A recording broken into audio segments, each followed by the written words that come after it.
Well, good morning, Resistance Fighters. Welcome to the D-Wizzle podcast. This is episode 26, and we are journeying back into a galaxy far, far away.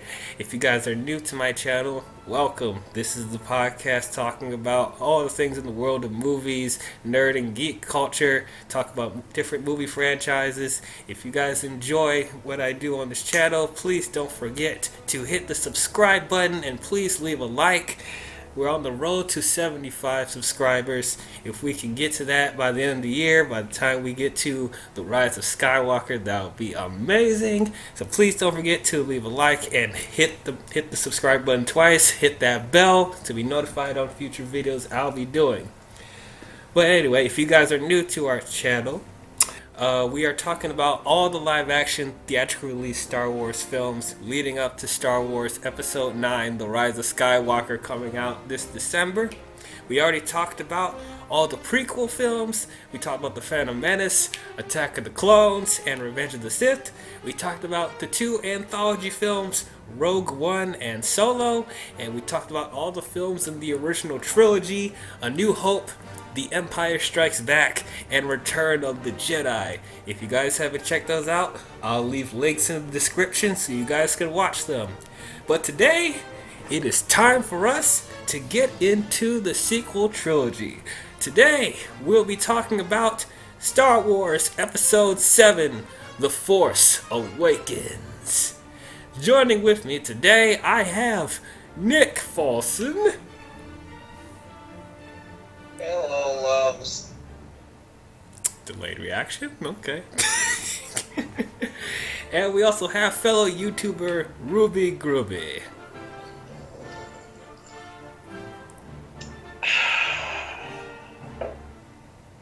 I am ready to talk about some Star Wars with coffee in an R2-D2 mug. Absolutely. Now, before we begin, I just found out that Nick Folson has a YouTube channel now. So, I wouldn't say a channel, it's more of a hub. More of a hub. More of a hub. That's over egging the pudding right there, my love. Okay. Just trying to fluff you up there. But is there anything you want to plug with your channel? If you want to see a black guy talk about musicals and sing about musicals and do some singing, just look up Nick Folson on YouTube. You'll find it. Alright. If you guys want to check Nick Folson's channel out, I will also leave a link in the description along with Ruby Groovy's channel, so you can check them out. Ruby does gaming, as you may already know, so he does. I'm trying to do as much as I can in the movie, on the movie side of things, which I do have a plan on that. I will have a reaction on the Rise of Skywalker trailer coming next week, whenever that drops or whatever, because it didn't come out yesterday. Yeah, so by the time we're recording this. Yeah, as of this recording, we thought a new trailer was going to come out on October 14th on Monday Night Football. There was like conflicting reports that it was either going to be on the 21st, but then there was some other sites that said that that's debunking it and saying it's going to be a week before. So it's like we waited and there was nothing. So I was hoping we would get our thoughts on it during the podcast, but no, gotta wait another week. We'll have to wait until the next podcast. Right. But that's okay. We'll see how it goes. I might do a trailer review on it. We'll see how it goes. But anyway, enough of those shenanigans. Let's get into The Force Awakens. So, this all started in 2012, I believe. That's when George Lucas officially sold the rights of Lucasfilm to Disney, correct? Yep, that was 2012. Right. So, yeah, this is coming off of Revenge of the Sith coming out in 2005. Most of us believed that was going to be the last Star Wars film ever made, because George Lucas We didn't know if he was ever going to make another Star Wars film again. And then at the time, even though I like Revenge of the Sith, but it still left a divide in the fandom. People weren't overwhelmingly positive about it, so it kind of like the hype for the franchise kind of died down for a few years, and like George Lucas was not really in a good spot creatively with his studio, so that's when Disney, on top of buying Marvel, what year did they buy Marvel? Oh, Marvel, I think that was 2015, 16? This was... I think it was before Civil War came out, I'm pretty sure. Are you sure? I thought they bought Marvel before Star Wars. I'll look it up right now. Because, when did Disney buy Marvel? 2009. 2009. Oh, 2009. That's what I thought, because this was like... Yeah, this was like... They would have had to have owned them by the time the first Avengers movie came out.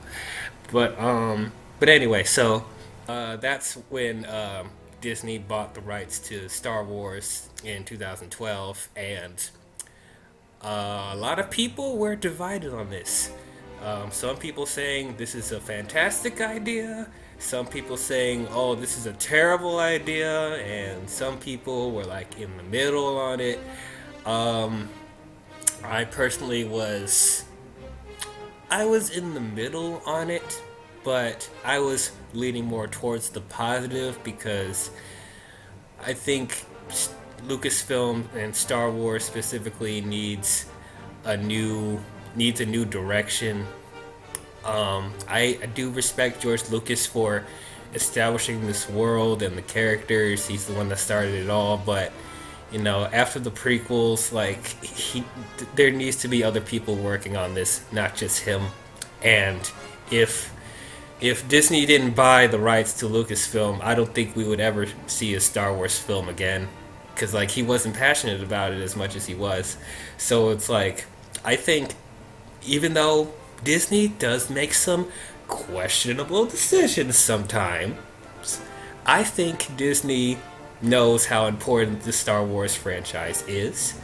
So I thought it would be, for the most part, in good hands.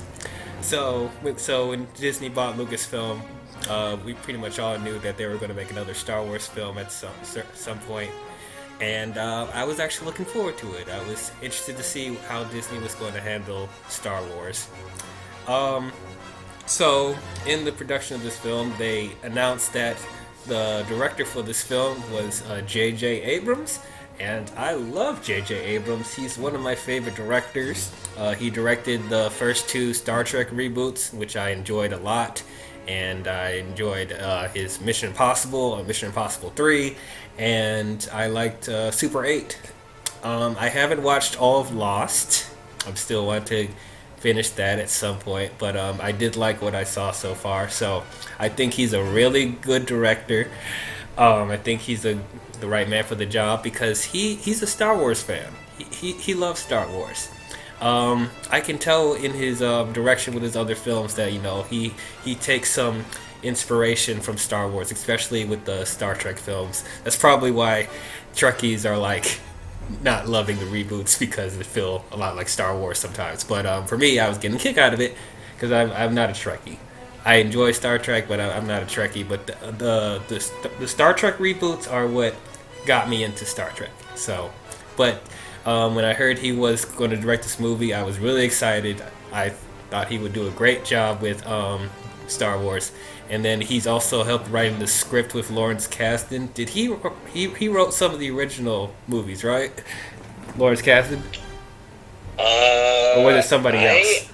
I actually don't remember. By original movies, do you mean original trilogy or prequel trilogy? Well, we know George Lucas wrote the prequels, but I was wondering if he wrote any of the original trilogy. Original trilogy? Yeah.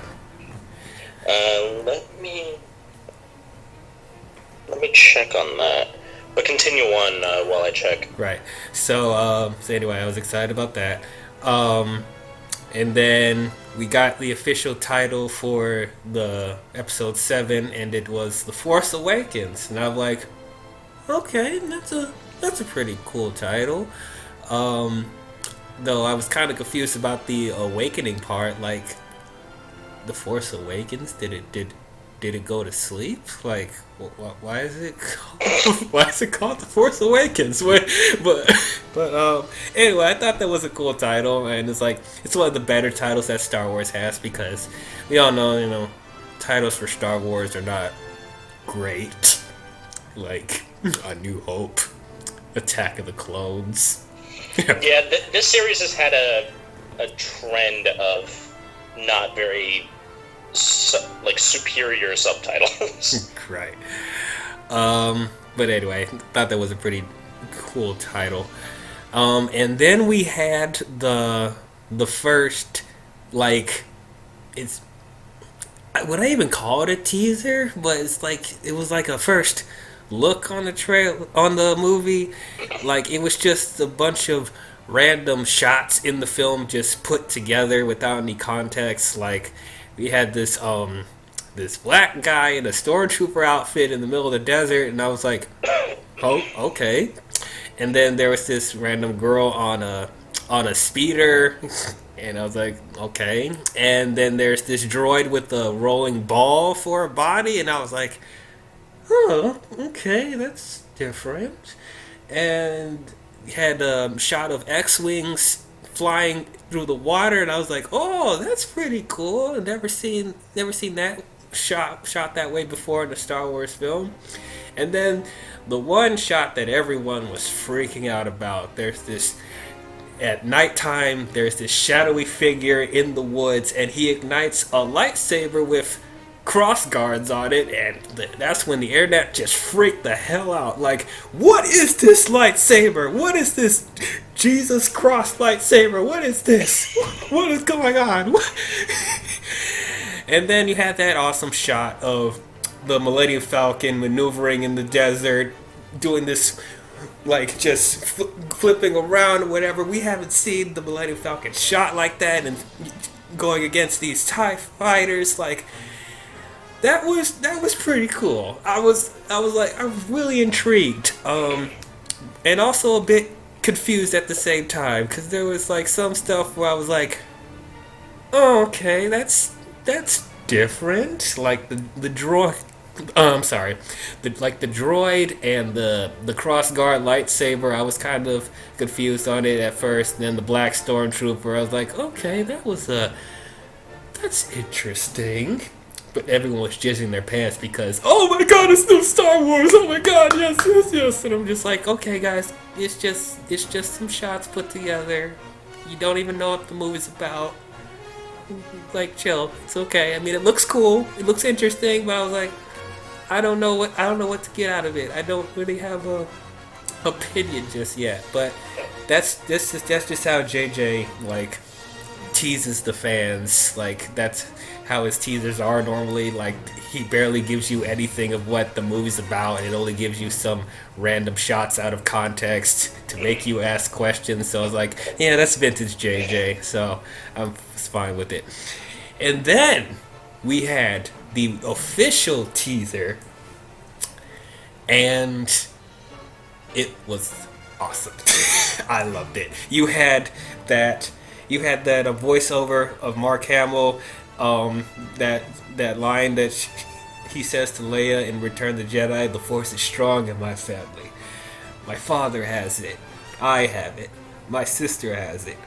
You have that power too." And it's just the visuals, just like hooded figure with the robotic hand touching R2, the melted helmet of Darth Vader, like the Anakin's lightsaber being passed over to somebody, just like a bunch of great shots and all this stuff. And then you have more shots of that hooded figure with the crossguard lightsaber. You have this metallic stormtrooper. This, like, all this stuff looked amazing. And then what capped it off was Han Solo and Chewbacca coming back. It says, "Chewie, we're home." I was like, I was so excited for this movie.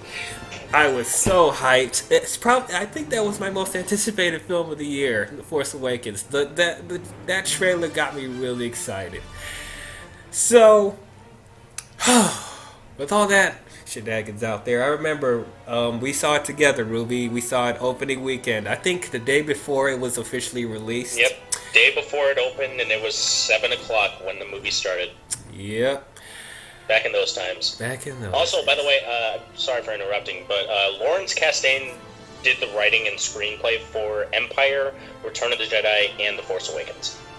Okay, so that's what I thought. He did have a hand in the original trilogy. So yeah, it's cool that JJ and Lawrence was able to work together on the script. Yeah. Yeah. But anyway, so Ruby and I saw this opening weekend. Nick, did you see it opening weekend? Yeah, actually I did, which is very rare for me because usually I'm very busy. I actually did get to see it opening weekend. Cool. So yeah, we all see this. So we all saw this opening weekend, and I gotta say, this movie was fucking awesome. This was so great. This movie exceeded my expectations. Like, I had a high bar for this movie, especially, because Disney had to show that it cared about this property and helped bring us back into the excitement of what Star Wars used to be. Disney had a lot of expectations to meet, and for me, with The Force Awakens, they surpassed my expectations. I adore this movie. It is so great. I thought it was a really good continuation off of the first 6 movies, and also a really great film to help bring new fans, into the new generation. I thought it just did so many things right, from the characters to the direction to the story. I just thought it was a really good love letter to what came before, and it just got me excited to see how the franchise was going to go forward with Disney helping it. JJ did an amazing job. I love this movie so much, but that's how I feel about it. Ruby, what did you think about The Force Awakens? Oh, The Force Awakens? More like the hype awakens. I'm telling you, the hype surrounding this film has never been this massive ever since The Phantom Menace. So a new trilogy is among us now, and after seeing it for the very first time with D-Wizzle, it definitely did not disappoint. Mm-hmm. Because the hype factor was in there. I was, going into it, I was a little bit skeptical because I wanted to make sure that Disney knew what they were doing with the source material, considering what Disney has done in the past with all the films that they've done. I don't know if they were able to pull something off like this, but they did. However, revisiting it 4 years later now, I've started to notice where the film falls apart a bit. Because every time I've seen this movie, I always feel like I'm always getting this hype feeling over the film.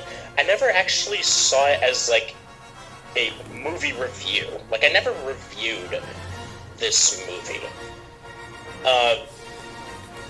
And when I say the film falls apart, I'm mainly talking about it mainly revolves around the plot and the choices made by some characters and how some of them are portrayed. But nonetheless, this is a solid film for the most part. While we are revisiting a franchise that has put some weight in the film industry, at the same time, and I've said this to you, Dwayne, this is probably what I would like to say the safest way to make the movie. While we are introduced to some new characters and give them their own backgrounds that kind of separate them from the original cast, the film overall feels like, I'm going to bring it up for the first time, a revamped version of A New Hope, with some moments that they use. Which, I do understand that may be the main reason why some viewers tended to not thoroughly like this movie, because it was too similar to A New Hope. But other viewers, like myself, still enjoyed the film and have accepted it for what it is. So, overall, I think this is a nice revisit to the franchise, but it didn't set the bar fully for me. Which is what I didn't want it to do. I wanted it to be even more excited for even more future movies coming up, which is where The Last Jedi and The Rise of Skywalker come in to help build that hype for me even more. So I didn't want The Force Awakens to be like, okay, we're going to go straight into this hype right away and just leave it up there for Last Jedi and The Rise of Skywalker. No, have it build up over time, you know? So that's my take on The Force Awakens. And we'll definitely talk about the similarities to A New Hope later. So I have a lot to say about that. But anyway, Nick, what did you think about The Force Awakens? Okay, so coming from a more just casual Star Wars fan, this movie is fantastic. Like, this is a great. Not only is it a good setup for the sequel universe, but also is a good way of showing, like, hey, here's where everyone is right now for people who are the older fans. And I have to agree with Seth that while it does kind of trod on A New Hope, I feel it has to. Because this is the first Star Wars movie in over a decade? Like, is it over a decade, I believe? The last one that they came out with was Revenge of the Sith, unless you count the Clone Wars film that came out in 2008. The one no one saw? The one that nobody saw. So, Revenge of the Sith and Force Awakens, that'd be 10 years. Yeah, exactly. Over 10 years of seeing a Star Wars movie. People are going to move on. Like, we all can agree. Attention spans are very short. So people are not, unless you're a super big fan, you're not really going to pay attention to Star Wars.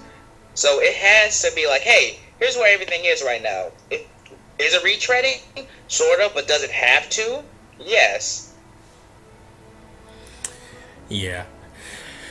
Alright, so let's start with the positives, because there is a lot of positives in this movie. So let me start with the direction first, because that's what caught my eye first when watching this movie. The direction for this movie, I don't know if you guys will agree with me, but this is unlike anything I've seen from the previous movies. Like, oh yeah, it feels a lot more fresh. It feels a lot more exciting.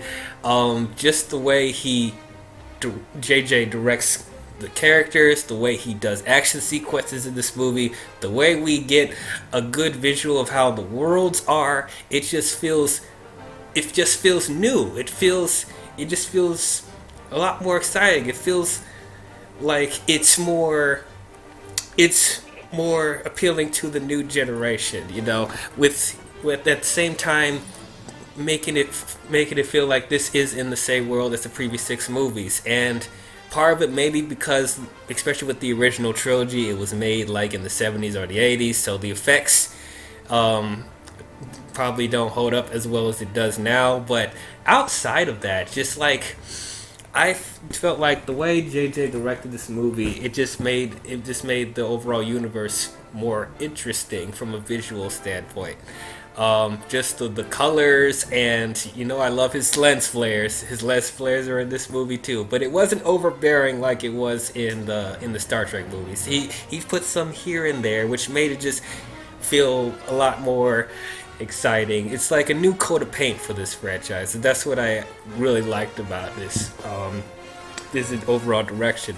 The characters, I love all the characters in this movie, and that's something that I was actually worried about with this new franchise. Like, how will these characters stack up with the characters we already got with, like, Luke, Han, and Leia? Like, how would they stack up? And would they try too hard to be like the legacy characters? Are they gonna feel like retreads? To me, they didn't. Rey, Finn, and Poe, I thought were excellent additions to the franchise. Rey, I'll start with her. I really, really liked her in this movie. And I was actually really shocked of how many people were like against her being a main character in this movie, like being the main protagonist of this film. I don't understand. Is it because she's a woman? Like, you've seen other female characters in Star Wars, and Leia was a main character, but that's literally what I've heard from people What is wrong with you guys? What is wrong with you people? But yeah, I really enjoyed Rey in this movie. She's played by Daisy Ridley. I've never heard of Daisy Ridley before this movie, but she managed to do a really good job in her first big budget film, which happens to be a Star Wars film. She did really well.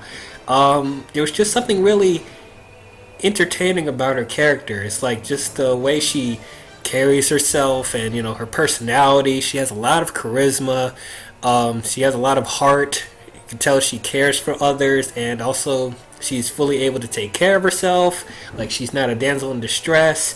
She knows how to defend herself. I really like that staff that she has. But yeah, just something just really fascinating about her. Something about her personality just attracts me automatically. And then what I also liked is that, at least for me personally, she didn't feel like a carbon copy of Luke and Anakin, even though I know people are quick to point out the comparisons about Rey being on a desert planet by herself, and then her, dreaming about leaving the planet and, going on adventures on different planets, exploring. But that's really like the extent of the comparisons that I make with, Luke and Anakin. I think she's a different enough character where, she doesn't feel like a retread. Like, she is her own person. She has different personality from Luke and Anakin. So overall, just like how she presented herself, I think it worked for me personally. But yeah, what did you guys think about Rey in this movie? Oh, I can hear myself. I would say, yeah, the similarities between Rey and Luke do still kind of... I could see how they could be similar. Them being on a desert planet is one thing. Another thing that really caught me with Rey and Luke being similar is that they're both scavengers. Yeah. And that Rey and Luke both, like, clean pieces of metal, And they're wanting to, like, go out on adventures and see what the universe is like out there instead of being on a desert planet that they don't want to stay on.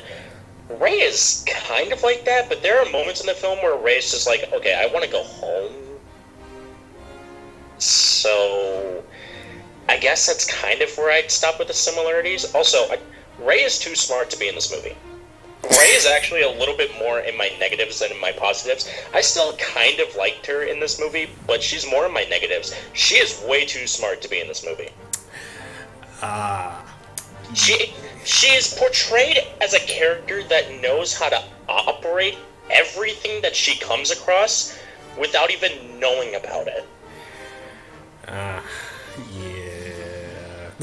She is way too smart to be in this movie. Yeah. And actually, it's actually funny because I actually also said that Finn is actually too dumb to be in this movie too.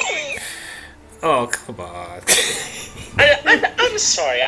After revisiting it, I kind of had the same feelings coming out of The Force Awakens, seeing it for the first time, opening night. I'm not a huge Finn supporter. Like, he's a little too dumb to be in this movie. Oh. Okay, riddle me this. Why does he lie to Rey about being with the Resistance? Why did he have to do that? Because when he revealed himself that he's not Resistance, he's not a hero, he's a stormtrooper, Rey still forgave him, and yet Finn still leaves.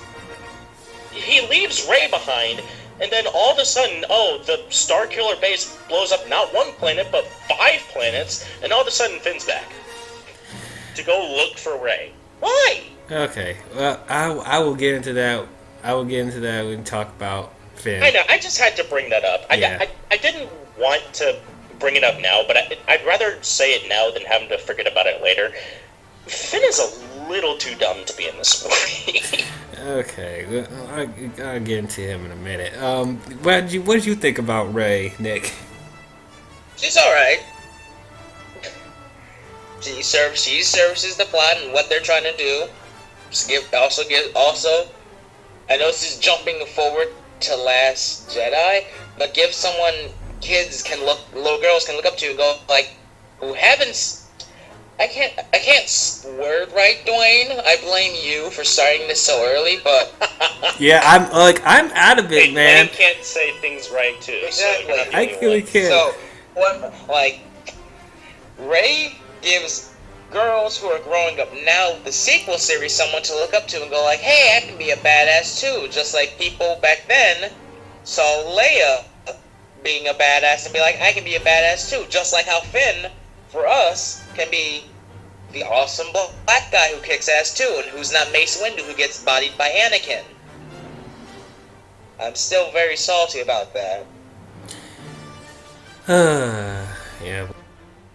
But yeah, I do see some of the issues that people may have with Rey, that she's a little too perfect in certain areas, which brings up the whole like Mary Sue issue, which we'll get into later. But it's like it does give new moviegoers that that are little girls to give someone to look up to. I think she's a good role model. Is she like on Leia's level? No, far from it. But like no, far from it. But it's like she has enough time to build up her development, so she could possibly get to that point. This is the first movie, so I think starting out in this one, I thought she was really good. So yeah, let's get into Finn since we were talking about him. So I actually loved Finn in this movie. Same here. Like, I really don't understand the hate because, man, I wish Captain Eagle and Crimson was on here, but they're not huge fans of John Boyega either, Ruby. So, and that I'm just listen. I'm not saying that I hated Finn in this movie. I just wish that Finn was a little more smarter with his decisions. That's it. Him as a character is fine. Yeah, I mean, I get it. Yes, there are moments where he's really bumbly and like he's sometimes he's a bit of a scaredy cat, and let's run away from the First Order. Oh, 5 planets are blown up. Hey, I'm gonna come back. Okay, well, let me just break it down for you guys. Like, let me break it down why I love Finn in this movie. And before you guys type in the comments, this is not because he's black. Shut up. Shut the hell up. Really? I hate that people are saying that I love Finn because he's a black main character in the Star Wars universe. Like, I could give 2 shits if he was black. Is it great that we have a black main character? Yes, absolutely. But that doesn't mean that the direction or the way he's written could be good, because Mace Windu, he was underutilized in the prequels. He wasn't like one of the standouts of the entire trilogy, even though I did like him, but like there wasn't much to him. If you haven't watched the Clone Wars TV show and read the comic books on him, like, he wasn't that interesting. Purple lightsaber. Yeah. Second most powerful Jedi behind Yoda. Wait, how? I was gonna say, we have rankings here. Yeah, that's what they kept saying, that Windu was the second most powerful Jedi behind Yoda. Because he's the second most, frequently seen character next to Yoda. Like, come on, guys. Right. Now, yeah, like I said, I know the lore of him, outside of the 3 prequel films, so it's like, I understand. I got his development then, but if you're looking at the movies, he's not that in-depth. He's not. So it's like, that whole argument of, you just like him because he's black, that means nothing. Come on, guys. Anyway, enough of that tirade. Here's why I loved Finn in this movie. Yes, at first he was a coward, but like throughout the movie, he starts to go through a transformation. He starts to get more of his bravery back. Like when he was a stormtrooper. Another thing with the black thing. I'm sorry to go back to this. Like, people were also angry that a black guy was a stormtrooper, and I was like, but they're not clones anymore. like. Yeah, we're way past that age, guys. Yeah, like they're using regular people at this point. So there are black people in this universe. So Wait, there are black people in the Star Wars universe? I did not know yet. oh my god. Even General Hux has a line in the film that says, "My men are exceptionally trained, programmed from birth." Right. Oh, like watch the movie, people. yes, pay attention. Like, come on, guys. And yes, there are black people in the Star Wars universe. Did you forget Lando? Can't forget now, Lando's back, which I'm ecstatic for. Yeah, I'm actually excited for Billy D. Williams to come back. Love me some Billy D. Williams. Yeah. But anyway, going back to Finn. When Finn was a stormtrooper, he was going through massive PTSD. When he saw all the chaos and all the killing that the First Order does, like, yeah, that caused him to have massive PTSD to the fact that he knows more than anyone in the Resistance, more than what Rey would know, more than what Han would know. He knows more than anyone how powerful the First Order is. So, in a way, I do understand why he wants to run away from the First Order, because the First Order in this movie, they've taken over.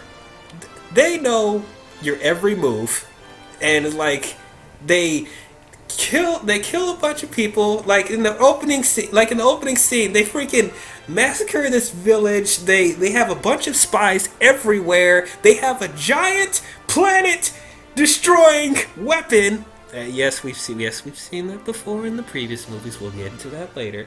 So it's like, I do understand why Finn is afraid of the First Order, because you've just seen how dangerous they are, and it's like he doesn't see any way of defeating them. So I do understand why he wants to run away. But what makes him want to fight back is because of Rey. It's mainly because of her, because that's like the first really like human connection that he had with anyone. I mean, yes, you had Poe in the beginning, you know, when they're escaping from that the Finalizer Star Destroyer ship. Like that was a great exchange. That was a great way for them to meet. But like Rey was like the first human connection that Finn's ever had.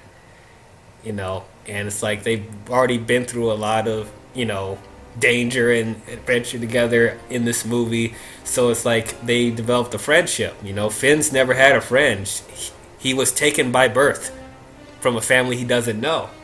You know, that's what he said in the movie. Like, he was taken when he was really young. He doesn't even remember who his parents are. He was born to become a killing machine in the First Order. Now, there may be an issue on the First Order's hand of how they programmed Finn. There probably was, I don't know what happened then. Did you not program him good enough? So that's a question there.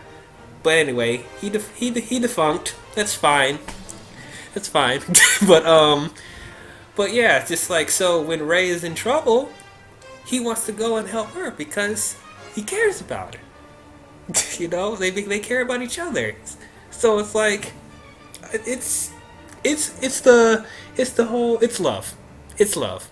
Not exactly in a romantic sense, because you know, it's not a relationship thing, but it's just like love of you know, this is the person that cares about you. This is the person that you know you had like some history with the short time you've been together. So that's why, like, I'm probably skipping way ahead with the Rey and Finn stuff, but like, I possibly could have seen a relationship start with Rey and Finn because of how well they worked together. Just to me, Rey and Finn's chemistry in this movie is electric to me. I thought they worked off of each other really well. And they were the main driving force of this movie to me. Like, if they didn't work, I don't think a portion of this movie would have worked. Because, like, we mainly follow them throughout the entire film. So it's like, I could see why Finn, wants to go back and fight against the First Order and rescue Rey, because it's all because of the relationship that they developed in the movie.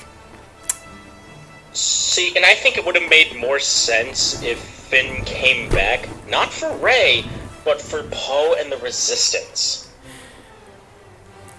I mean, that would make sense. I mean, because yeah. Finn left Rey behind, and then still came back. Yes, it was through love, and I could see that now. But like, he still left her. It doesn't excuse anything. He still left. I mean, yes, but he thought that she was going to be safe with the Resistance. That was one thing that that was like, okay. And then he even wants her to go with him. It's like, but yeah, in a way of like, let's forget about the mission on bringing back BB-8 to the Resistance. Oh wait, yeah, I am not Resistance because I told you in the beginning that I was. For no reason. Well, because... Okay, so this is the corny stuff of the movie. Because he was attracted to her. That's why he lied. So it's like... I still would have forgave him if he just said, no, he's a stormtrooper. Yeah, that would have been... That's one of the things, yeah, he didn't need to lie about that. But I was gonna say, because Rey, again, is too smart to be in this movie, so she would have accepted it. Yeah. Like, I was so glad, because when he did lie about the Stormtrooper stuff, I thought we were going to have the whole misunderstanding, and he's going to be mad at him because he lied, and then they're going to be moping for a good amount of the film. But I'm so glad Rey accepted it, and she still wanted him to stay. That's where I'm like, that's love. That's love right there. It's like, that's why I shipped them really hard. Fuck the Reylo shit. Like these two actually have chemistry. These two actually spent time together. These two actually saved each other's lives in this movie. And it's like, Rey, before all the crazy stuff happened, she didn't have any friends either. So technically Finn is the first, like, human interaction really that she's had, because she doesn't remember what happened with the, her parents or stuff like that. But yeah, Finn's like the first human connection she has. So it's like, come on guys, I ship that. Stop with this Poe and Finn nonsense. Like, come on, guys. Okay, I actually would have appreciated Pin and Foe. Like, Finn and Poe. Pin and Foe. That's... Oh my god, maybe I need more coffee. Finn and Poe. Yeah. I actually would have appreciated that. I wouldn't have minded that. Oh my gosh. Now... I could see that. That would give Finn more of a reason to actually come back again for Poe and the Resistance, because they were actually the first like actual connection, even if it was just like them getting off of the Super Star Destroyer. I'm just calling it the Super Star Destroyer because that's what it is. Star Killer like Base. Oh wait, no, you're talking about that Star Destroyer. It's called the Finalizer. The Finalizer. Okay, they never addressed that in the movie. Yeah. But that was actually the first like connect. That's when I thought that Finn actually had his first connection with Poe, is them getting off of the Finalizer, because Finn is wanting to run away, and with Poe having to help him out, Finn's gonna want to forgive him in the end, and Poe actually forgives, like thanks Finn for getting him off, so they're technically already together then. I mean, yeah, I'm not taking away. Finn is wearing Poe's jacket. Come on. Okay, yeah, okay, that's where I'm like, y'all need to stop. Like, okay, I'm not taking anything away from Finn Finn and Poe's like development, because I actually was going to talk about that when we were talking about Poe. But I actually loved how they first met, like how they really bonded. You know, tried to escape from the finalizer ship. Like that whole thing was great, and it was like, and it's like it didn't take too much time and stuff like that. Like that's a great way for for them to create a bond and make it exciting. So I actually really liked that. But it's like it's literally nothing more than a friendship. Nothing more than that. Sure, did Paul give him a name? Sure, because he was FN2187. So he was just like, you know what, I'm just going to call you Finn. Yeah, that was cool. Did he give him a jacket? Well, technically no, because here's the other thing. Finn thought Paul was dead. He thought he was dead. I threw in the Finn is wearing Poe's jacket thing as like a joke for some reason. I don't know why. Now Poe lets him. It's just something else to address. Yes. Now Poe lets him keep it. Yeah, that's cool. Oh, and another thing with the Finn and Poe shippers, they're like, he bit his lip for a split second. Confirmed, they have feelings. No, it may be a sign, but no. No. This is my problem with these other ships. Like, they're taking the minuscule human interaction and taking that and just going with it. Like, yes, they're together. Yeah.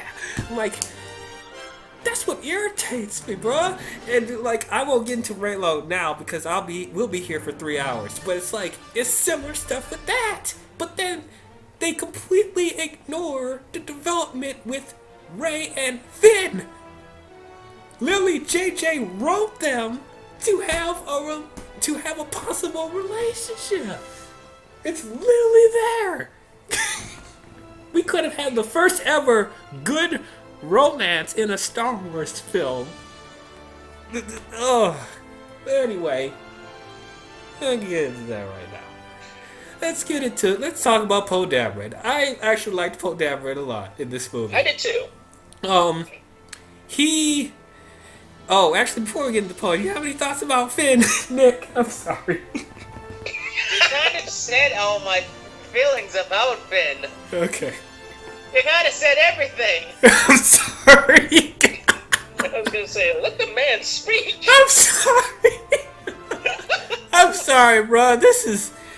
Oh gosh. The train wreck awakens. This is a train wreck. Oh my gosh. No, this is awesome. This is amazing. Dude, I'm almost like, do you guys want to start over? No, we're doing this. We're doing this. Oh, I apologize to the viewers. I'm sorry if we're all over the place. We're recording this early in the morning. We didn't have time to eat or have coffee. We didn't have a better time to think about this. No. Oh, so yeah. So Nick, you don't have anything else to add about Finn? Honestly, no. Okay. John Boyega's great. Oh yeah, I will say that I've loved John Boyega since Attack the Block, which was his first movie. By the way, if you want to see more of him, watch that. That movie's fantastic. So I will fight for John Boyega. Yeah, and I actually liked him in Detroit. That was good. But anyway, yeah, let's get into Poe Dameron. I really liked him in this movie. Played by Oscar Isaac. I did feel he was underutilized. Like, there was a good chunk of the movie where they just wrote him out, and then he comes back towards the third act. So I wish he was in it more. It probably would have been cool if he was on the journey with Ray and Finn. But I thought it was fine. He's an awesome pilot. One of the best pilots they got in the Resistance. There could be an argument made he's probably as good as Anakin, because they say he's one of the best star pilots in the galaxy. Poe could put his hat in the ring for that.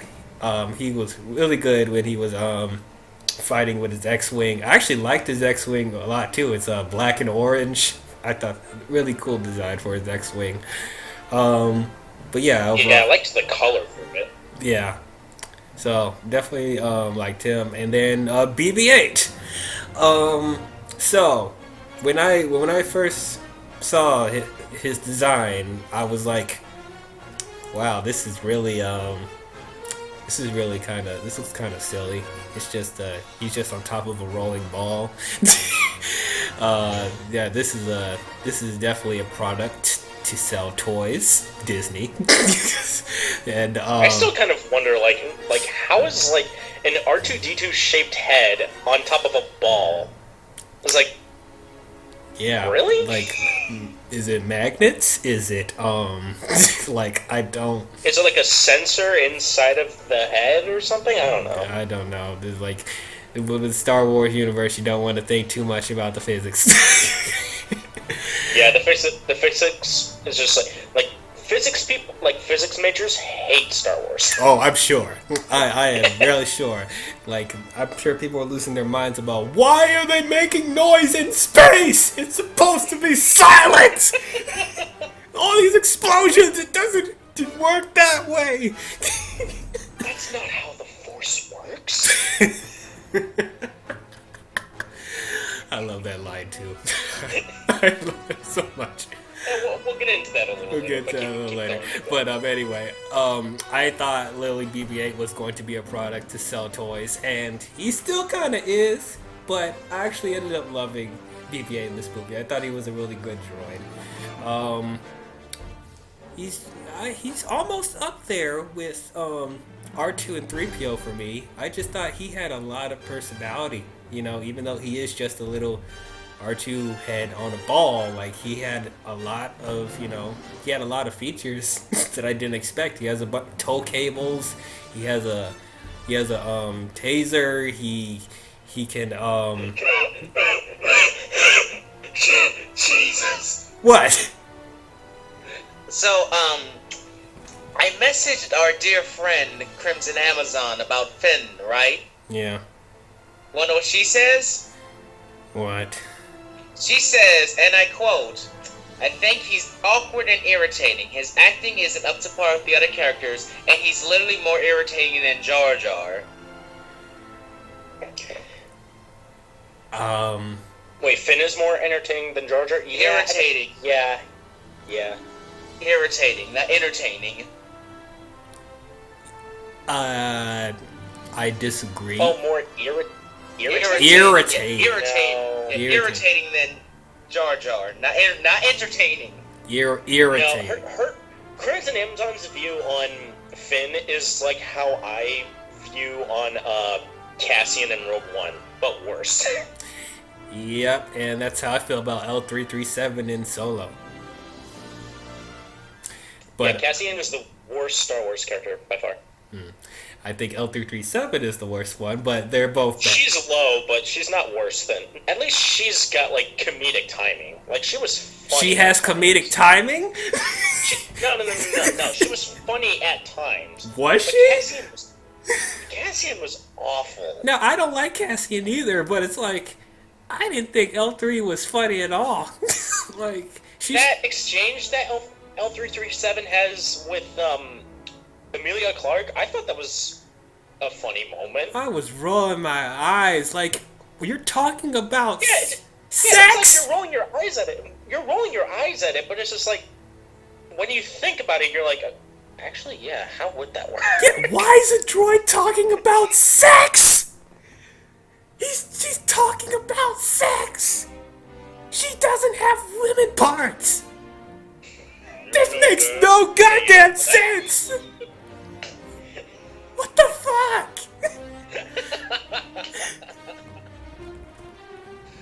Oh, anyway, yeah, they're both bad characters, so that's one thing I can agree on, but I 100% disagree. Finn is not more irritating than Jar Jar. Like, Yeah, he's not even close. and it's like, I will say again, it's like, yes, he's a coward at first, but he learns to be brave later on in the movie because of what he goes through with Rey. So, I'm gonna stand by that, and I'm sure we'll argue about that in The Last Jedi. But like, I really don't understand the hate. Like, yes, there are some issues with him, which I do see, but he's not a bad character. He's not a bad character. But anyway, yeah, we're talking about BB-8. But anyway, like, he has a lot of features that I didn't expect for him to have, like the tow cables and the little match thing he does to do a thumbs up. That was kind of funny. And then he does the hacking stuff like R2 does. Like, I just was really questioning how he's designed. How could he maneuver a lot? But apparently he can maneuver a lot better than R2. He can go downstairs. Like, R2 can't go downstairs. So, wait. I thought I saw him go downstairs in Attack of the Clones, and I was like, how? But anyway, he's just as good as R2 as far as, like, the features that he has. Probably a little bit better, because, like, he has even more features than The Last Jedi, which we'll talk about later. But, yeah, I liked him a lot. BB-8 is, yeah, he was cool. He had nice charm, and he was entertaining at times. You know, he was cute. He's not up there for R2 for me. I mean, R2 is still going to be my favorite of the bunch. But I thought BB-8 was a nice way to introduce, like, new droids. You know, that's the way to do it, you know? Yes, like, I'm tired of these sassy freaking droids. They all act the same. Like, fucking K2SO, L337, yeah. Yeah, it's like, come on, guys. But yeah, like, we need more BB-8s over here. Yes, we That's do. why we have Dio in The Rise of Skywalker. Yeah, I hope Dio is good too. But yeah, it's like, it's a droid that, you know, he has a personality, but he's not an asshole. He has a heart, you know. That's why I love C-3PO, because even though he can be whiny at times, he has heart. So that's what I... Yeah, he cares about his comrades. Yeah, he cares about them. So, definitely liked BB-8 in this movie. Any thoughts, Nick, about BB-8? It's cute. That's literally all I can say. I mean, it's... I don't really have a lot to say about BB-8. So, BB-8's just BB-8. BB-8, just exactly. BB-8 is BB-8, and BB-8 does what BB-8 wants to do. Yeah. Selling toys. I mean, I did get the... I mean, you two already know I had the actual, like, mobile remote control BB-8. I had that, and I loved that thing. Mm-hmm. Yeah, that's pretty cool. Alright. Now, let's get into who I believe is the best character in the whole goddamn movie. Kylo Ren. He was fucking awesome in this movie. I loved Kylo Ren so much. Now, one thing that I loathe is that I had part of this movie ruined for me. I already knew going in that he was the son of Han Solo and Leia, and I was so pissed off. I didn't want to know that. Like, oh, that irritated me to no end. But even then, it didn't ruin my enjoyment of him. I actually thought he was a really interesting character. He doesn't label himself as a Sith Lord, but of course he has, you know, the dark side abilities. He thinks he's, you know, beyond what the Sith are, or that's how he was taught by Supreme Leader Snoke, which we'll get to later. But I definitely thought he was a really fascinating character. I liked his overall design, and I actually ended up warming up to his crossguard lightsaber, because, you know, I was one of the few people that was questioning the design of that lightsaber. Like, of course, the people saying, oh, those two black bars at the end, couldn't somebody just cut those off and it wouldn't work anymore? Like, I mean, that would be very hard to do, I feel like. Yeah. I don't think it's that simple. But anyway, I still ended up really liking that crossguard lightsaber. I like the unstable the unstable like part of the blade, like because the kyber crystal in it is like damaged, and so the lightsaber that he had, it used to be a blue lightsaber, which we saw in the Last Jedi, and I guess like the kyber crystal got corrupted when he was turning to the dark. So I guess that caused the lightsaber to look unstable and then unhinged. And I overall like that aesthetic. It's pretty cool. I even like his helmet. Like the distorted voice that it gives him. A lot of like similarities to Darth Vader. Yes, I know, but that was kind of the point of his character because he was trying so hard to be like Darth Vader. But then in the end he's not. So that's something that he faces in the movie. But I thought that overall development with him, I thought that was really fascinating. He even took Vader's helmet that was melted in ash. I know people were asking, how does he have the helmet? Well, he was trained by Luke, who probably had the ashes of his father somewhere, so he probably stole that. So that makes sense. Or maybe Han and Leia got on it on Endor, and maybe that's where Kylo happened to find Vader's helmet. I don't know. Yeah, I mean that's not too another impossibility. But yeah, I really liked his conflict with him trying to get away from his light side tendencies, and his overall attachment with his parents, and him trying to live up to the legacy of his grandfather, Darth Vader. So I just thought all that was interesting. Did he have his emo moments?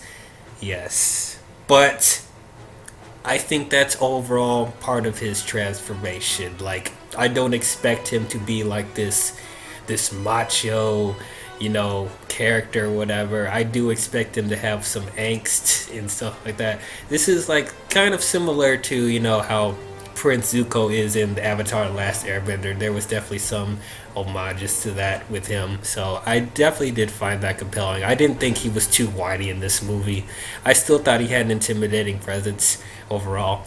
But what did you guys think about Kylo Ren? I'm gonna let Nick go first on this one. Oh, am I in the minority? No, I'm remembering back to when we first saw in like the promo shoots of Kylo Unmasked, and I was like, that's how he looks? And I was kind of going, oh no, that's not really him. That's just, the body double, like how David Prowse was the body actor for Darth Vader, but James Earl Jones is the voice. So I was assuming that. And then when we see him unmasked in the movie, I was like, oh, that is how he looks. So, but I like Kylo. He's all right. Obviously, he's not gonna hold a candle to Darth Vader because Darth Vader has over 30 years of being a legend. Right. While Kylo is still very young, and we still don't know how his story is gonna end. But he's okay. He's okay. I do think he's a little too edgelordy for me, but he is awesome, and his lightsaber is still like one of the best designed lightsabers of the whole franchise, with the exception of the Darksaber. Oh yeah, the Darksaber is awesome. I love the Darksaber. I'm almost kind of wishing. There are parts of me that makes me want to say, I kind of wish that they brought the Darksaber into the Skywalker saga. That would be dope. Yeah. Picture Kylo with the Darksaber. Bro. Yeah. Or Supreme Leader Snoke was wearing a black ring, and I was thinking, is that a black kyber crystal? Could Snoke bring out a Darksaber? You're in one of those series. See, I kind of thought of that, but at the same time, I'm like, maybe not. I mean, that would have been cool though if he pulled out a Darksaber, bro. Like that would be cool. That would be cool. Yeah, but anyway, what did you think about Kylo Ren?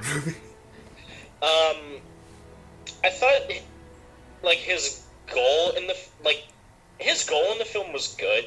Like what he wants to do and whatnot. Yeah, by the time he removes his helmet for the first time, and I see Adam Driver as the character, I'm like, oh, I did not know that was Adam Driver, dude. Yeah. Like, by the time I saw the helmet remove, I'm like, oh, so they did get this guy in the film, and he is actually the bad guy. What? Yeah. But, he did feel awkward at first, but, like, by the time we saw him more without the helmet, like with Han Solo and with, him fighting off Finn and Rey, I thought that he got better over time.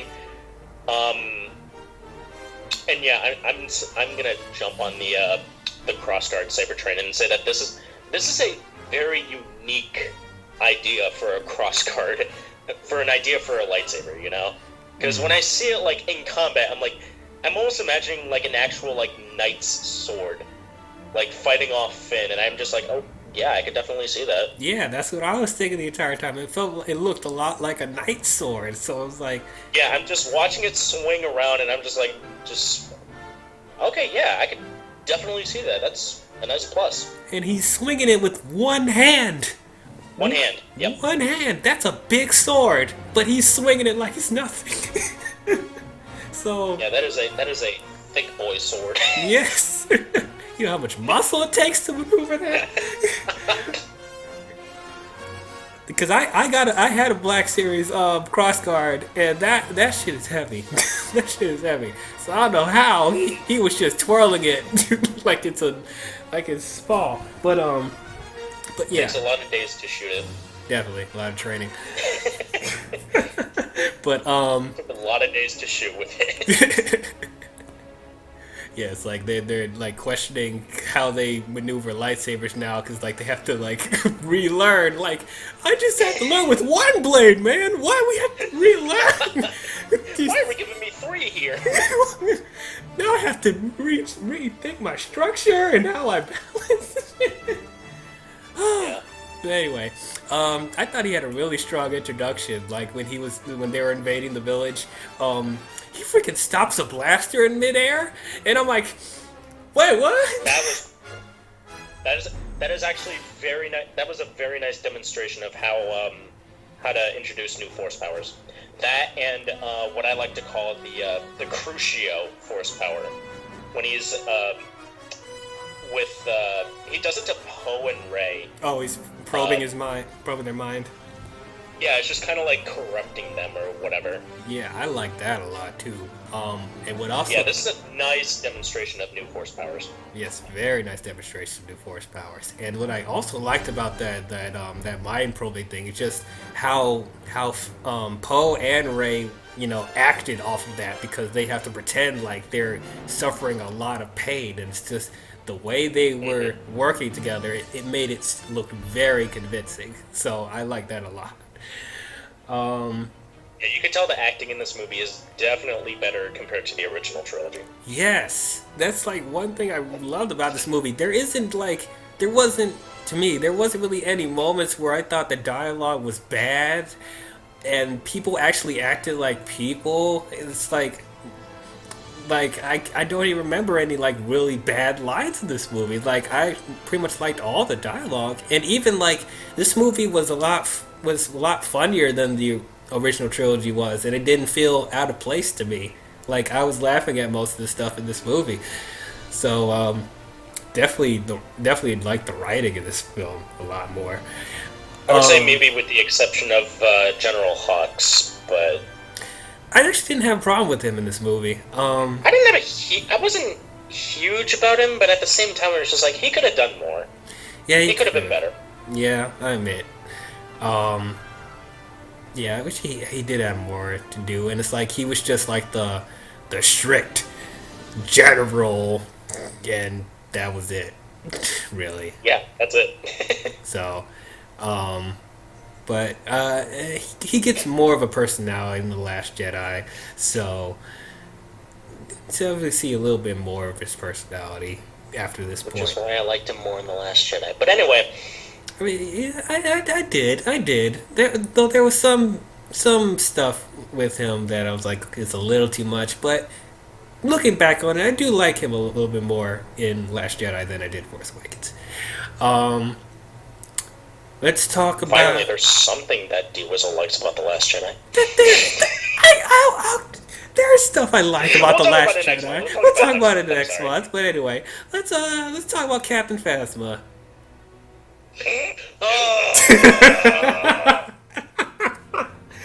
If there's anything to say about Captain Phasma. Whom?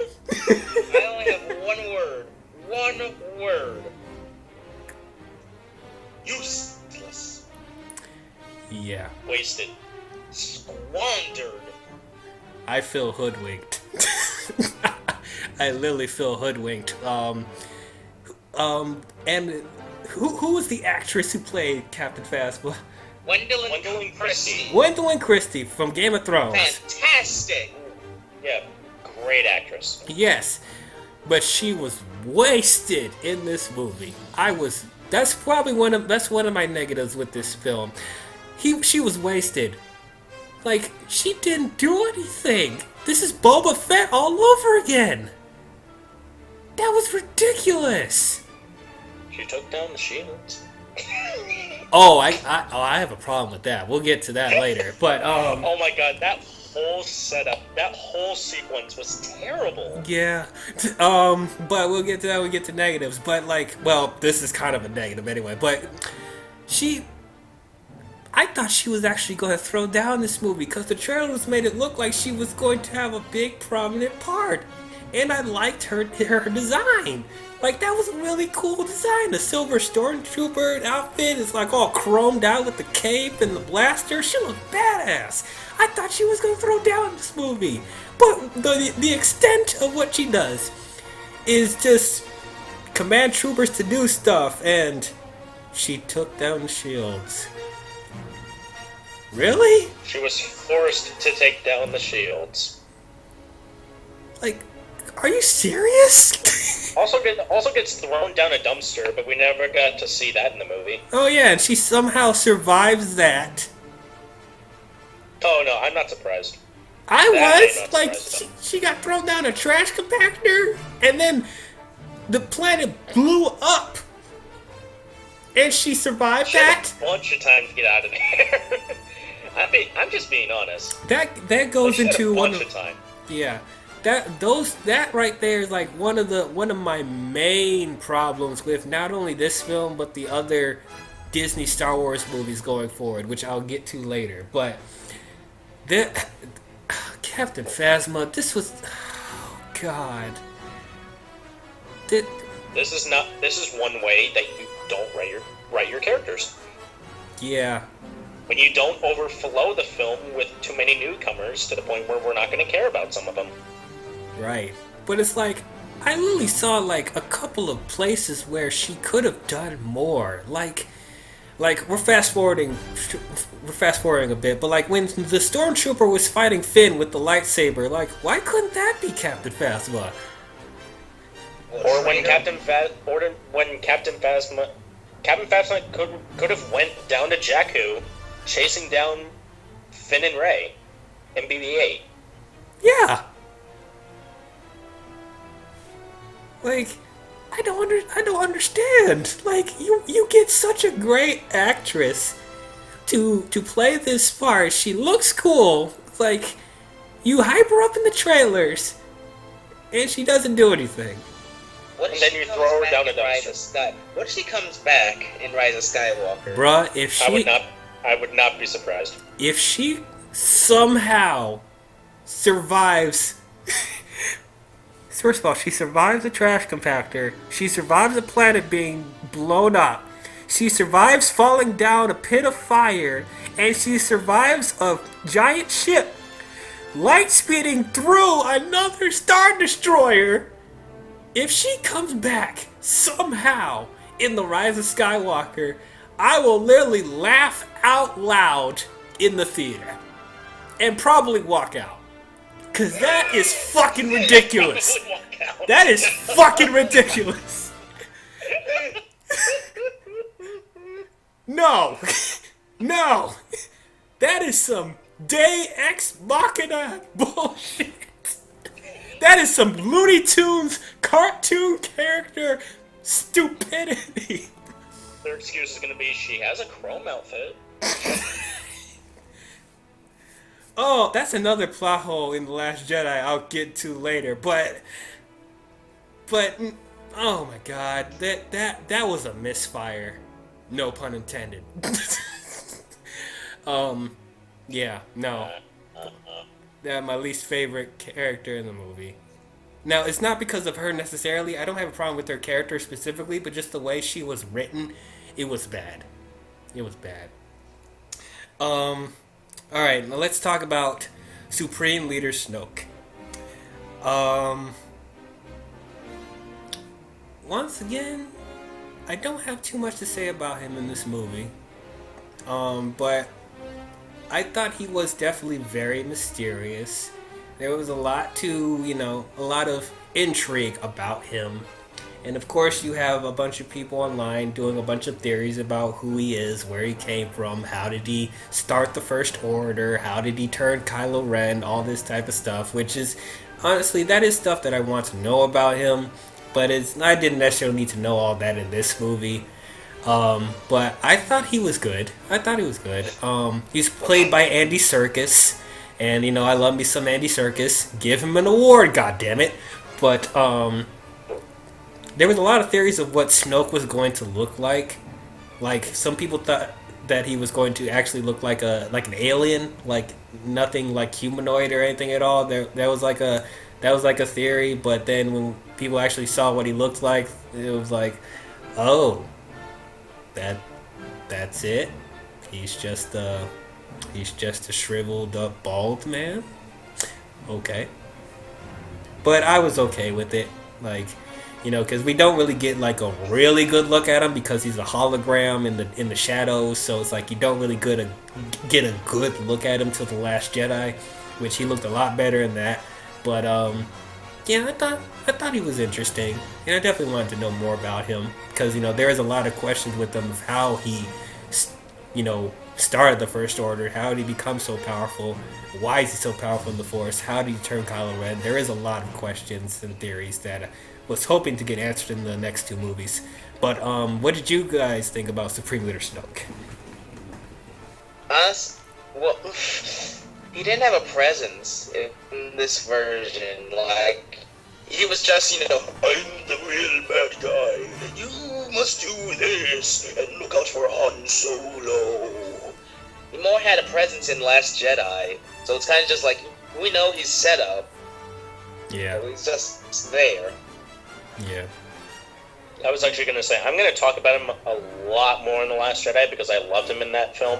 But in here, he came across as like big baddie with force powers. Just like Emperor Palpatine. Who was he? Big baddie with force powers. Yeah. Just, that's all I need to know. Thank you. Yeah. I don't need to know anything about Snoke's backstory or anything. Like, yeah, I do want to know, like, how did he know Kylo Ren and how did he turn into the dark side? Where does, like, Snoke come into play here? But I don't want to know everything about that guy. He's just big baddie with force powers. Thank you. Carry on. Carry on. Move along. Move along. All right. Like, people need to chill out about the Snoke theories. Like, that's just me, though. I mean, I'll be honest with you, because I am kind of one of those people. I don't put it like out of proportion or anything, but it's like, if this is a continuation of the previous 6 movies, they did put that little thing in the Revenge of the Sith about Darth Plagueis the Wise, and it's like that could have wrapped everything, put everything full circle with Yeah, and Snoke could have been Darth Plagueis, and like, what? Like, what's wrong with that, man? It's like, that would have made sense, But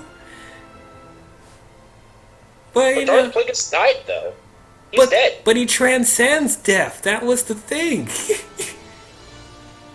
But it said that his apprentice killed him in his sleep, though. Palpatine actually has a line that says, it's ironic, he can save others from death, but not himself.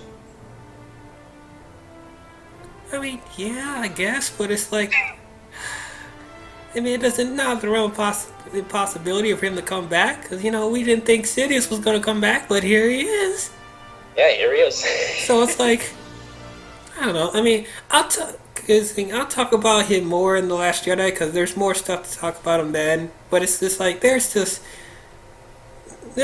some missed opportunities with him overall. But yeah, I didn't need to know much about him in this movie. Like, yeah, he did feel like set up, and big bad guy with force powers.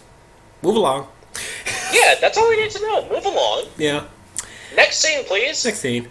So let's get into some legacy characters. Let's talk about Han and Chewie. To me, this is my favorite Han, and this is very ironic. Really? Yeah, it is my favorite Han. Because I didn't love him in A New Hope and Empire, and I actually thought he was good in Return of the Jedi, but didn't love him. But in this movie, ironically enough, when he's all gray, that's when I liked him the most. I don't know. I felt the most warmth with him in this movie. Like, I just really liked his his overall experienced demeanor about him. I guess that's what I'm trying to say. But I don't know. I just found he had a lot more personality in this movie than he was when he was younger, and it was just really strange to me. It's just like something really popped about him in this movie. I can't really describe it specifically, but it's just like I just felt he had a lot more personality in this movie than he did in the first three, because in the first three there was just a certain thing about him that made it feel like he didn't want to be there, because we all know Harrison Ford doesn't like Star Wars. So actually I think there's a reason why it felt like he was very enthusiastic in this movie, which we will get to later on. But overall, yeah, this is my favorite portrayal of Han, and it's really funny. We have to wait till he gets old for me to actually love him overall as a character. Chewie, not much to say about Chewie. He's great in everything, so not much to say about that. Chewie does not age. He does not age at all. That's Wookiees for you. Yeah, that is Wookiees, bruh.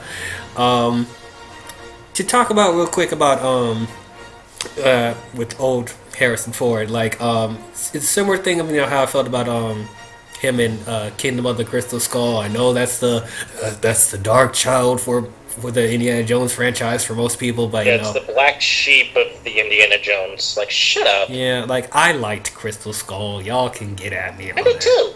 Thank you. Even though the CGI wasn't really that great, but I still liked it. Yeah, the CGI could have been better, but I still thought it was a fun movie. But Harrison, like, at that point, he proved to me it doesn't matter what his age is, because I still thought he was great in Crystal Skull, regardless of how old he is. And then in this movie, it's the same thing, He still was a great Han Solo. This is I enjoyed him the most in this movie, so. But what did you guys think about Han and Chewie? Honestly, I think, Han is good in this movie. He's more understanding here with the fact that, now he has a son, and, he cares about Ben Solo, which I'm glad that they named him Ben.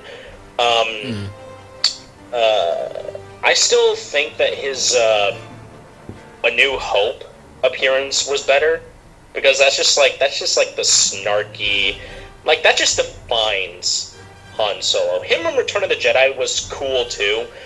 And then Empire, I have my thoughts about him in Empire. But here in The Force Awakens, he demonstrates, like, he knows what he's been through from the original trilogy. And it's definitely transcended over to this new trilogy, as he has, like, someone closer to him that he actually cares about now, that isn't Leia or Luke. Right. Or Chewie even, like, at times. Even though, Chewie is, as you said, Dwayne, he's great in everything. Yeah. It's like almost impossible to mess up Chewie. Yeah, you have to, like, put an effort to mess up Chewie. You have to get Warwick Davis to play the character. That's how bad he has to be. Oh my god. Oh gosh. I'm just, or you could put him in the holiday special.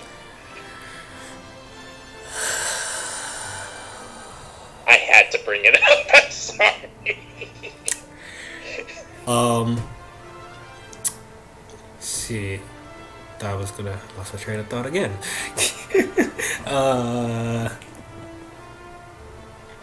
Leia? Yes, Leia. Thank you. You're welcome. Yes. Let's get into. Did you forget your characters? I did. You kind of really? Yeah, you kind of have a point. There's a lot of characters in this movie to keep up with. But yeah, let's talk about Princess Leia. Oh, wait, actually, not Princess no more. General Leia, played by the late Carrie Fisher. May she rest in peace. But I thought she was really good in this movie. Okay, so surprisingly enough, I actually kind of liked her more in the original trilogy because she had more to do. But I still thought she was really good in this movie. Still felt like it was the same Carrie Fisher that I'd known from the original trilogy.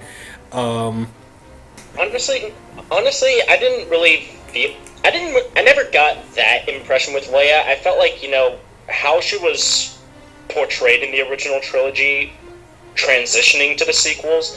I thought this made perfect sense with her to be the leader of the Resistance, for her to command everybody to do stuff, instead of for her having to fight so much. You could tell, like, by her physical appearance, like, she is not really, like, fit to, like, fight in combat, Like, she's more of, like, the, person, like, in the desk area, telling everybody, like, what to do, And I think she does a really good job with it, Her dialogue definitely needs a little bit of touching because of her, especially with her first conversation with Finn. That was just, I felt so awkward with that. What? I didn't think that was awkward. Oh god, the dialogue that they used, that was, I could not stand it. They were just exchanging information. The way that it was portrayed, I did not like it, and the way that it was directed, it was just like, okay, I know that this is, like, wanting to feel more natural to Star Wars, but you could have done that differently, JJ. Like, I was not a fan of that little bit. But other than that, Leia, still a very solid character, even today. Yeah. And rest in peace, Carrie Fisher. Absolutely. Like, Leia's always going to be one of my favorite characters ever. So, definitely not taking anything away from Carrie.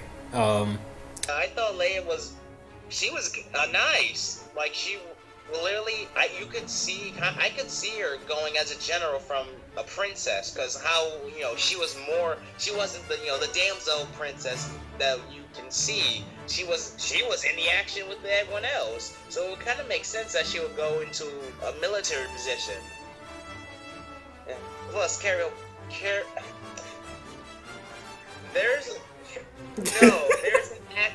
there's another actress who I love. Her name's Carrie Hope Fletcher. And I got them confused for a second. But Carrie Fisher was adorable. Literally, when she popped up, another big old smile was on my face. And I thought she was great. And it is a tragedy that we lost her. Yes, indeed. Especially when you have to think about, like, we aren't even done filming all of the sequel films yet. Like, we still need more time with Leia, Yeah, so, like, I'm really concerned about how she's going to be utilized in Rise of Skywalker. I hope it's okay. But I'm sure they'll pull something off. Yeah. Pull something amazing. But yeah, you brought up that, when we first see her in the movie, definitely a smile was on my face when Han and Leia met up for the first time, and then 3PO interrupts them, and if you remember, Ruby, everyone was cheering when 3PO came on screen, so I was like... Oh yeah, everybody was screaming more at 3PO than at Leia. I'm not kidding. Yeah, for sure. And he has his red arm. I may or may not have been one of those people. Fuck you, 3PO!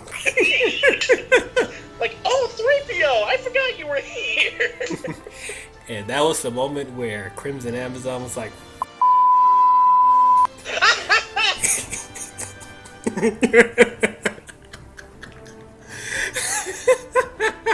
Let's go 3PO. God, love you, Crimson. Anyway. Oh, and Admiral Akbar came back too. I remember, Ruby. That was another moment in the theater when everybody freaked out.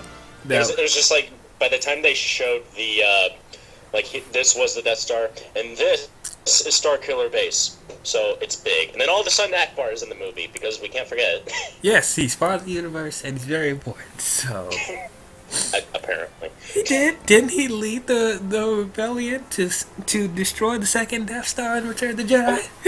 No, that was Lando, kind of. No, he was part he of led it. the Starfleet. He didn't lead like the actual like full rebellion.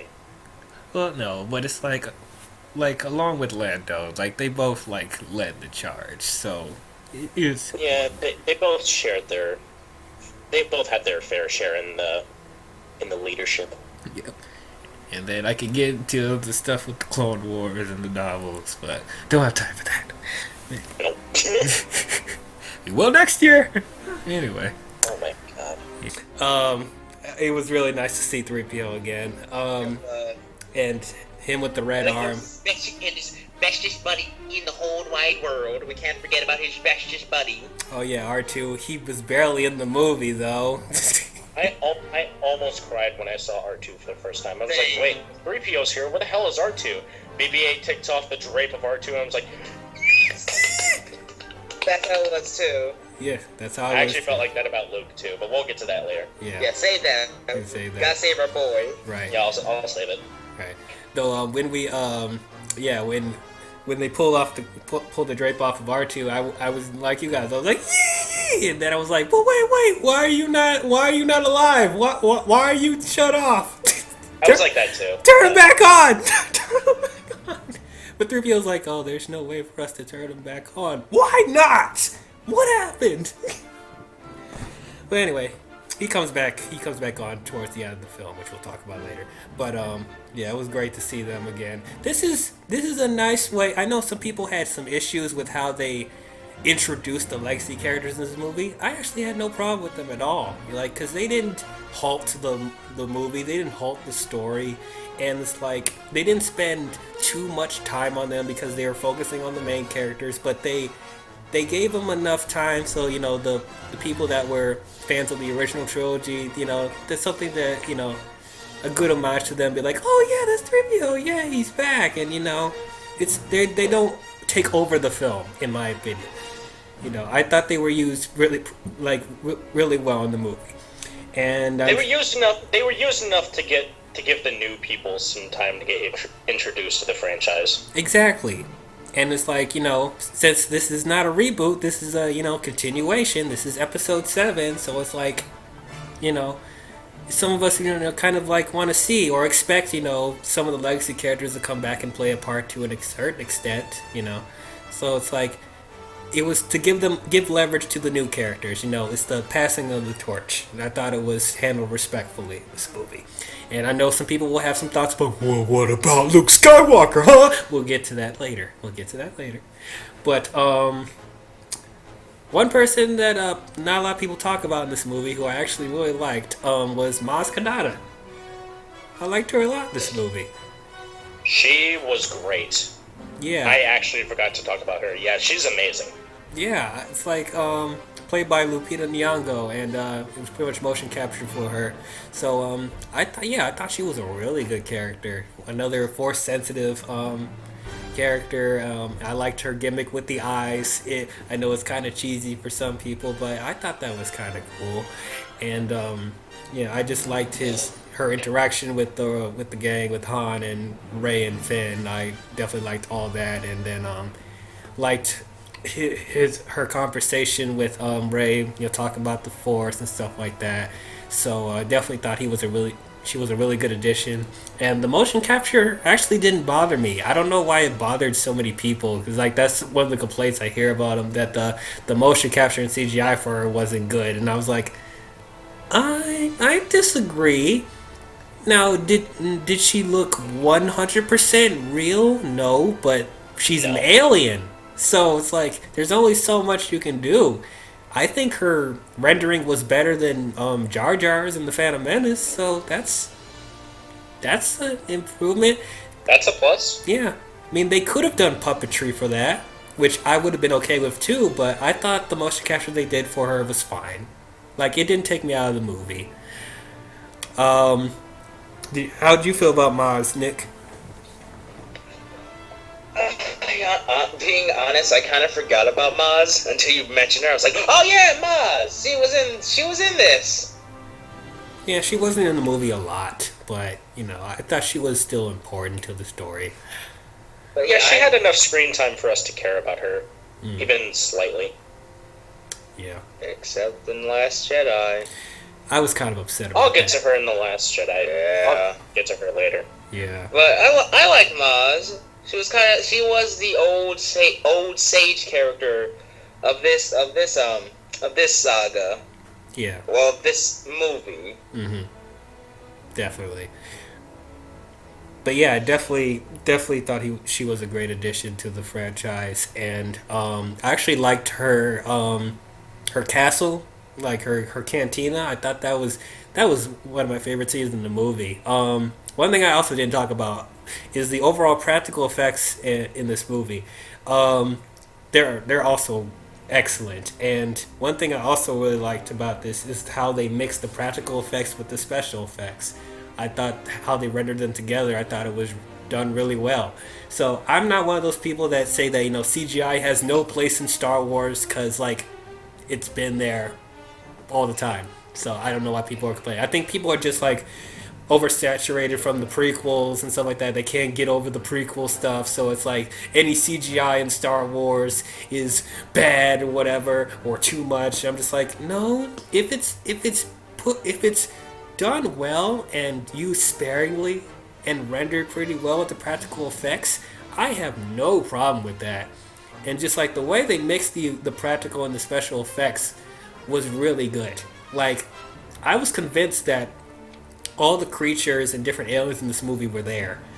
Now, yes, you can question like certain creatures like the Raktars and the big pig thing drinking out of the lake. Like, that's more CGI heavy, but it didn't look bad. It's not like the special edition stuff. Like, it was rendered pretty well to me.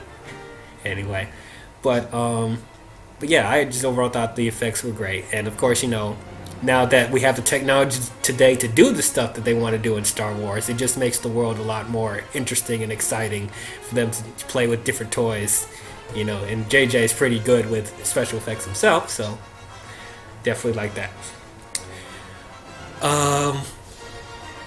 Is that all the characters? Did we go through all the characters? That's a lot of characters. Yeah, we took like 90 hours to do it. Yeah, there's so many characters in this movie. Not enough characters. Not enough. More. No, we don't need more. This is not Endgame. Well, guess what? There's more characters in Rise of Skywalker. Okay, we think we covered all the characters. Let's get into some of the negatives. Even though I liked a lot of this movie, there is still some problems with this movie. So, one thing, probably my biggest issue with this film, and it's not only with this movie, but with the other Disney Star Wars films, this is the point where Disney broke the physics of Star Wars. I'll give you quite a few examples. For one thing, Starkiller Base. That was probably my least favorite thing about the movie. It's not horrible. It's not like an awful thing. It's interesting on paper, but the way it was executed in this movie, I didn't really care for it. Like, it's literally another Death Star. Yeah, it's just another Death Star. Like, we've seen this 3 times now. Like, You couldn't think of anything else? Oh, but it's not the size of a moon anymore. It's a giant planet. Great. But wait till you hear what it does. Okay, what does it do? It destroys multiple planets at the same time. Okay, how is it able to do this? Oh, it absorbs the energy of the sun, and that's how it powers its rays to shoot at the other planets. Whoa, whoa, whoa, whoa, whoa, whoa, whoa, whoa, whoa, whoa, whoa, whoa, whoa. Make the source of its power come from the sun. That would indicate that the First Order possesses a metal that is stable enough to withstand the power of the motherfucking sun. Yeah. No. Like, I'm sorry. This is what I'm saying. This is where Star Wars started to break the physics of... Disney started to break the physics of Star Wars. This doesn't make any sense. Let's not beat around the bush. Star Wars is never true sci-fi. Like, it's never been sci-fi. It has been... I think the term everyone uses for Star Wars is more sci-fantasy. Like, let's be real. The Force is magic. Like, if this was Lord of the Rings, most of the stuff would be like magic and potions and mana and whatnot. So, like... Yes, I get it. With the stuff with the Force, that's not really my issue with it. But my issue is like stuff that doesn't have to do with the Force. Like, yes. And plus, also with that, we don't know what metal that is. It's an alien planet. They could have easily stuff that could easily absorb the energy of a sun. Obviously, humans can't do it because humans are dumb poop-throwing animals. But, like, it's true. But, like... Also, they didn't even... Well, another thing to point out is that they didn't even need the sun to blow up 5 planets originally. The absorbing of the sun was just to destroy the Resistance, which is just, like, one location. Well, they have to assert their dominance. That's what I'm saying. I think taking out a sun is very threatening. Would you want... Like, picture this. If someone says, I'm gonna fight you, and you're like, okay, no, you're not. And if someone takes away the sun, you'd be like, yo, man, you need to chill, man. You just need to calm down. Okay? Okay, you want to get some McDonald's? You want to get some McDonald's? I think let's go get a milkshake, okay? Like, I'm not wrong, am I? Not necessarily, but like, here's my thing with the physics in Star Wars. Does it make 100% sense? No, it doesn't. But here's the thing. Like, even though, yes, this is a fantasy type world, it's not fully realistic with the technology and the science or whatever, they still establish a set of rules in their universe of how to survive and how not to survive. So, up until this point, we are led to assume that people need the sun to survive, right? So you can't just take the sun out of the equation without people, being affected by that. Like, everyone that's like on the base, when the sun's getting absorbed, that should affect, because there's humans there, right? That should affect their breathing. That should affect somebody. Are you sure they're humans and not just humanoid? Whether they're humans or humanoids, they'd have to be affected by some sort of polarity from the sun, and especially the planet. Polarity?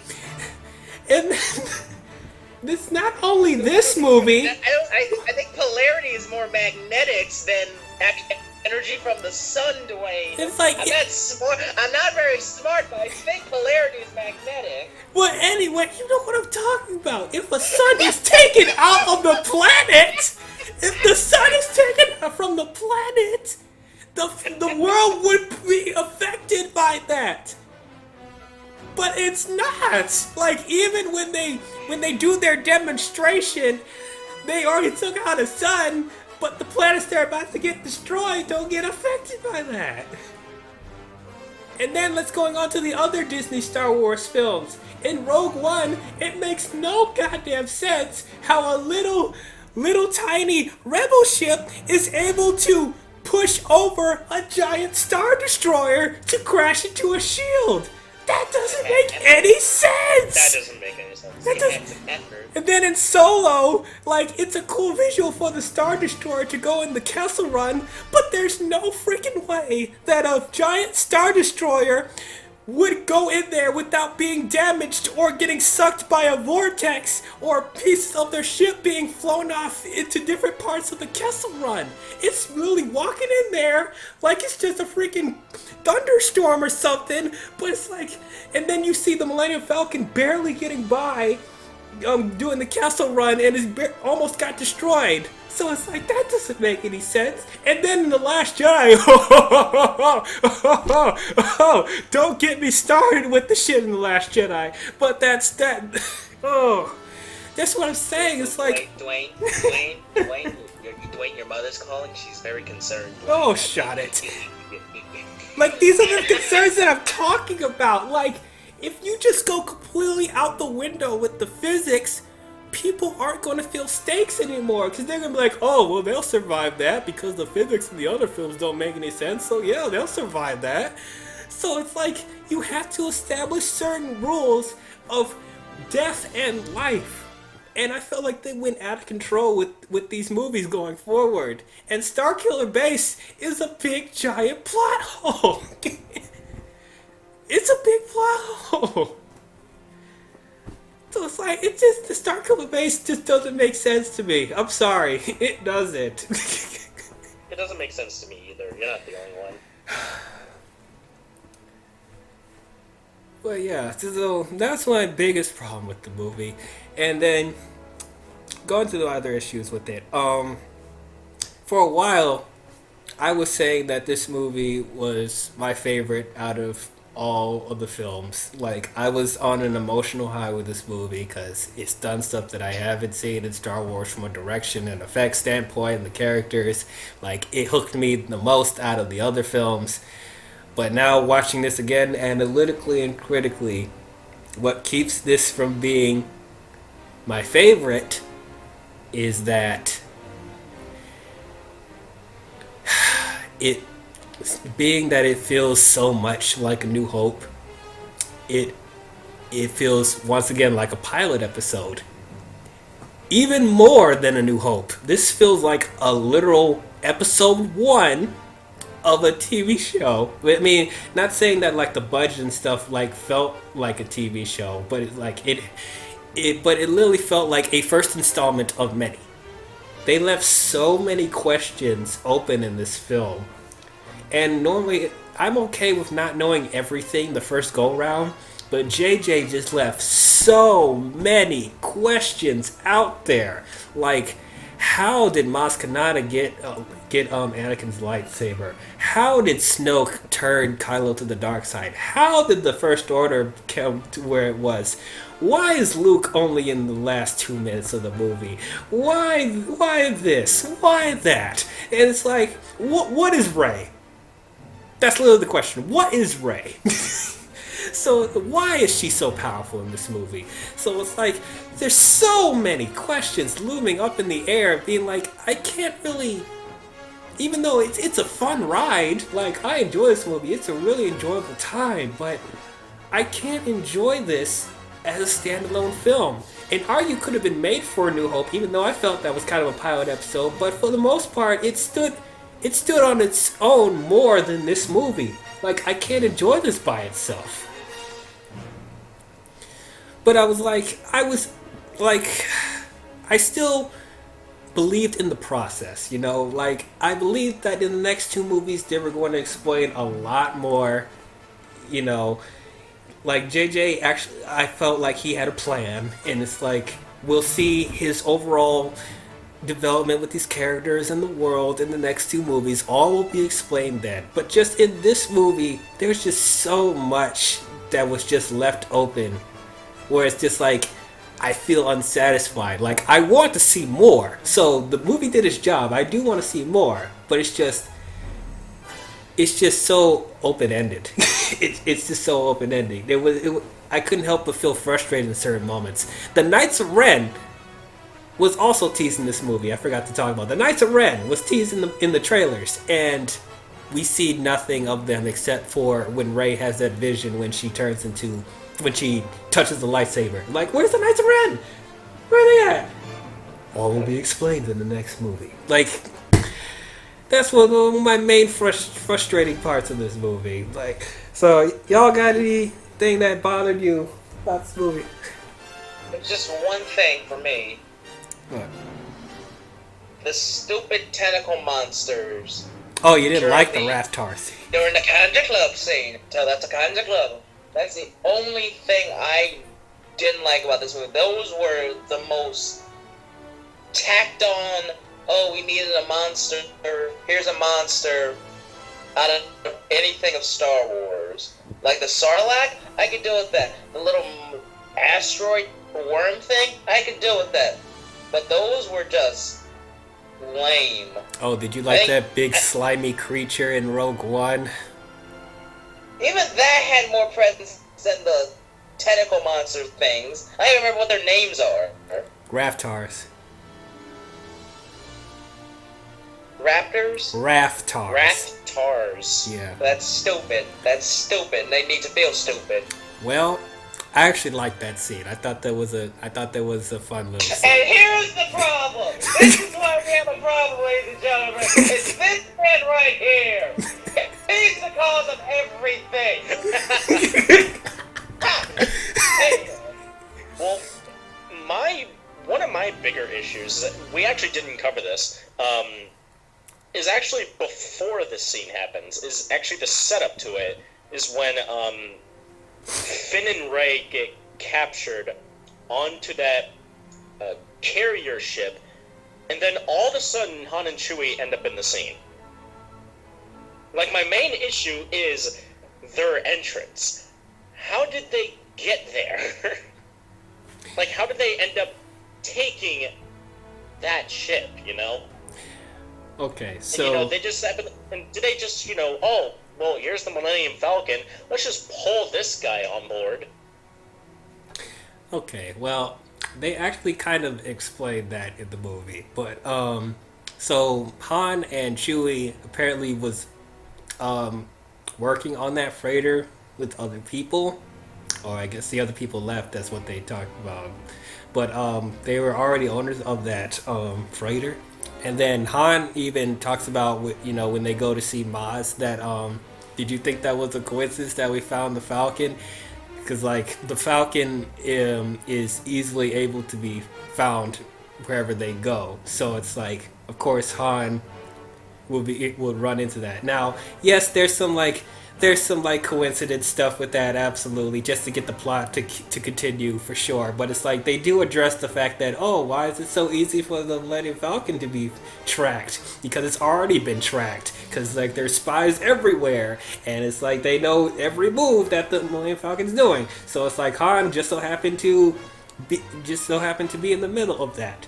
And then they make it a point to be like, you have to get BB-8 to the Resistance on a different ship, because if you keep going on this ship, you're going to be hunted down. So it's like, that's why they went to Maz, to get a undiscreet ship to take BB-8 to the Resistance.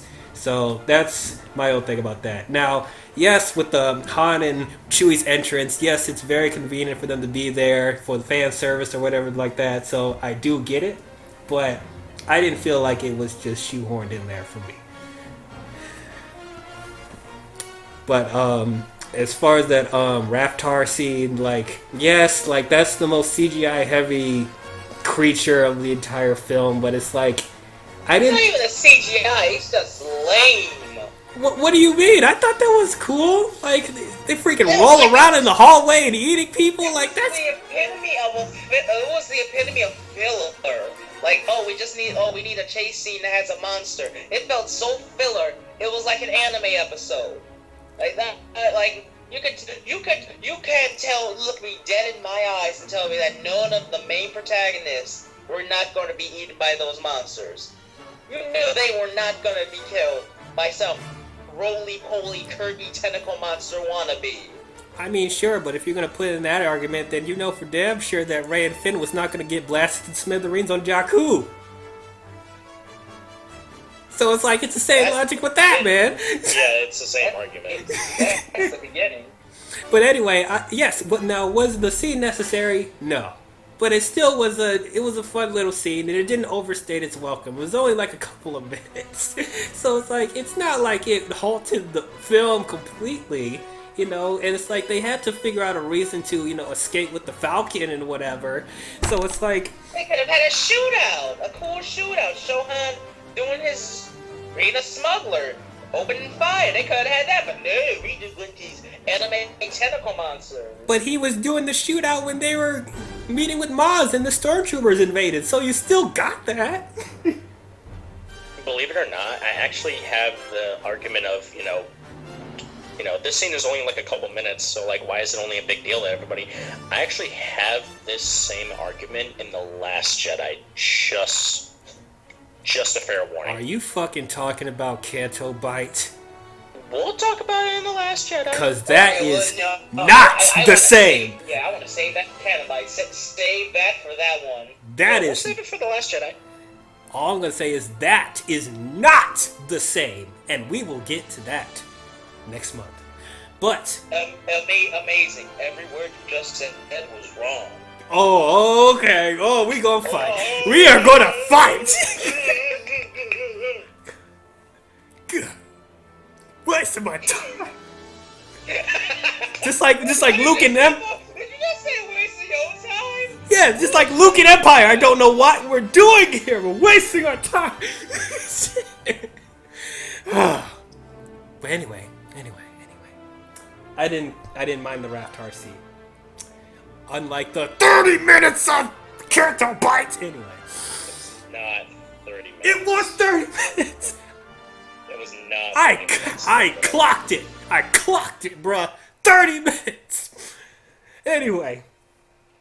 I didn't mind the Raptor scene. It was fine. It was there and it left. It was a fun little creature design. It wasn't as ridiculous as the stupid slimy thing in Rogue One penetrating Riz Ahmed's character. I could go without seeing that. No. Yeah, there was no need for that sequence. Absolutely not. God. Then again, there was no need for Rogue One in general, so... Yeah, that could have... Just saying. No, it didn't need to happen. I mean, I appreciate you fixed the plot hole in Rogue One, but didn't need a 2-hour epic film for that. Even though there wasn't really a plot hole in the first place, but whatever. It was kind of a plot hole. But anyway, my other issue with this movie is, let's talk about Rey. The whole Mary Sue controversy. I can see it. Yeah. I don't believe in it fully, but like I can see it. Yeah. I mean, in the first 3/4 of the movie, it was okay. I didn't see it that much, but as the movie went on, there was a lot of factors that kept leading towards that. So it was like, because there's just so much stuff. Like how was she able to pilot the Millennium Falcon? How was she able to figure out what buttons to use to save Finn from the Raftars? Thank you. Yeah. How did Rey bypass the compressor on the Falcon? How did Rey know how to use Jedi mind tricks? How was Rey able to kick Kylo Ren's ass? With a lightsaber when she never even used it. Yeah, so there's a lot of questions with her. So I get it. People saying, "Oh yeah, she's too smart for this movie," and it kind of... She's way too smart to be in this movie. Really smart. And that does give ammo to people that think she's a Mary Sue. For me, like, I give it the benefit of the doubt because I think this is all happening for a reason. You know, because the title of the movie is called The Force Awakens. So maybe the Force awakened in her. Oh my god. I'm done. But no, seriously, like, maybe that was the point of the movie, that the Force awakened in her. Like, maybe because there's this whole thing of, you know, the rule of two, you know, in Star Wars, like there's imbalance in the Force, you know.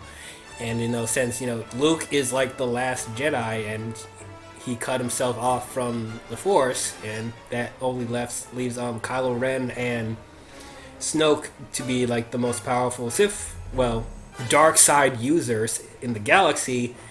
That only leaves Rey, you know, to keep the balance, I guess. That will make her more powerful, and all these Force power starts coming to her. So maybe that's why she's able to do all the stuff that she's able to do. And like I said, I believed in the process. We don't get a lot of answers in this movie, but I was hoping in the next two films we will get much more answers of why she's the way that she is. So it didn't bother me as much as everyone else. Like, outside the Mary Sue stuff, I still thought she was a likable character. I still thought she was compelling, and she was charismatic, and she had good chemistry with Finn. So it's like, I could overlook that fact. It would be one thing if I didn't like the character at all and she's doing all this stuff, then yeah, it would be borderline Captain Marvel bullshit. But it's like, this movie I didn't mind it. I didn't mind it. But yeah, so did I guess did any of that bother you as much as everyone else with the Mary Sue stuff or whatever? It just, like, the more I see Rey, like, start to use, like, the Force abilities and, like, rejecting Kylo Ren and mind controlling a stormtrooper and, you know, forcing a lightsaber into her hands, it's just like, okay, like, come on, guys. Like, this is way too much, considering all the other shit that she's been doing in the earlier parts of the film. I'm just like, guys, just stop, please. Yeah. Just stop. Yeah. Did you know, like, because for a while people thought that Finn was going to be the Force user. I remember. I was one of those people too. I was one of those believers. Because he ignited a lightsaber. I'm like, oh, he's going to be a Jedi. He's got a lightsaber. But no. There's still theories going around that in The Rise of Skywalker, it's going to appear that, it's going to reveal that Finn might actually reveal himself as a Jedi. Or, like, he'll turn into a Jedi or something. I don't know. I would like that, but I don't think it's going to happen. I don't think it's going to happen either. I think that ship has sailed. Yeah, I don't know about that. Because, like, if they were going to set up him being Force sensitive, they would have done it by now. They would have done it in Last Jedi. Yeah. Though, I mean, Rian Johnson, I didn't feel like was on the same page. Talk about it. Whatever. Yeah, I just didn't feel like he was on the same page with JJ, so it's like, who would have known what JJ would have done with the second movie, but, you know, anyway. But yeah, so that was, I'm okay with her having abilities, because there has to be a reason, like her lineage or whatever. But, a lot of people saying that, you know, that she's a descendant of Skywalker or a descendant of Kenobi or whatever, and I'm just like, or descendant of Emperor Palpatine. Yeah. And I was like, at least with this one, I was like, I don't know if I see that really. I mean, she does show some dark side tendencies with how she fights or whatever, or how she blocks Kylo Ren's mind manipulation or whatever. So there might be some stuff with Palpatine that might be true, but it's like, I feel it's like too easy to make her Skywalker or Kenobi. It's like that's too predictable. And then how would you explain her parents just leaving her on Jakku? Like, why would they do that? So it's like, there would have to be more explanation than that, you know? So I was completely okay with them being just regular people or original characters. Like, I don't expect them to be like, ooh, she's the daughter of Luke, or she's the granddaughter of Obi-Wan, or some shit like that, or the great-granddaughter of Qui-Gon Jinn, or whatever. Like, I didn't expect any of that, but I think there's the daughter of Kit Fisto. Wow. Seth got that one. There have to be I have a lot of questions about that. Or no, how about this one? He's the great roommate of Cad Bane. Oh God. What? Oh my gosh. What? No. No. Or she's the great niece, twice removed, of Count Dooku. Or she's someone from Knights of the Old Republic. She's cousins with the Asajj Ventress. I don't. Oh, no, hold on, man. I got one. I got it. Okay. Rey is the father, brother's, nephew's, cousin's former roommate of Jabba the Hutt. God damn it. Oh God. She's the great descendant of Starkiller from The Force Unleashed. Okay, that would actually be kind of badass. That would actually be kind of badass. I won't even try to even hide that. That would actually be cool. Starkiller was cool. Yeah, that would actually be really interesting. I wish they didn't wipe that from canon. Same here. Like, why did they have to do that? Right. Well, it's canon to me! Along with the mini-series of Clone Wars, that's still canon to me. But, I got one that will trump all of y'all theories, not only with the panelists, but everyone watching at home. Here is the one theory that I know makes the most sense out of all the other theories I've seen online.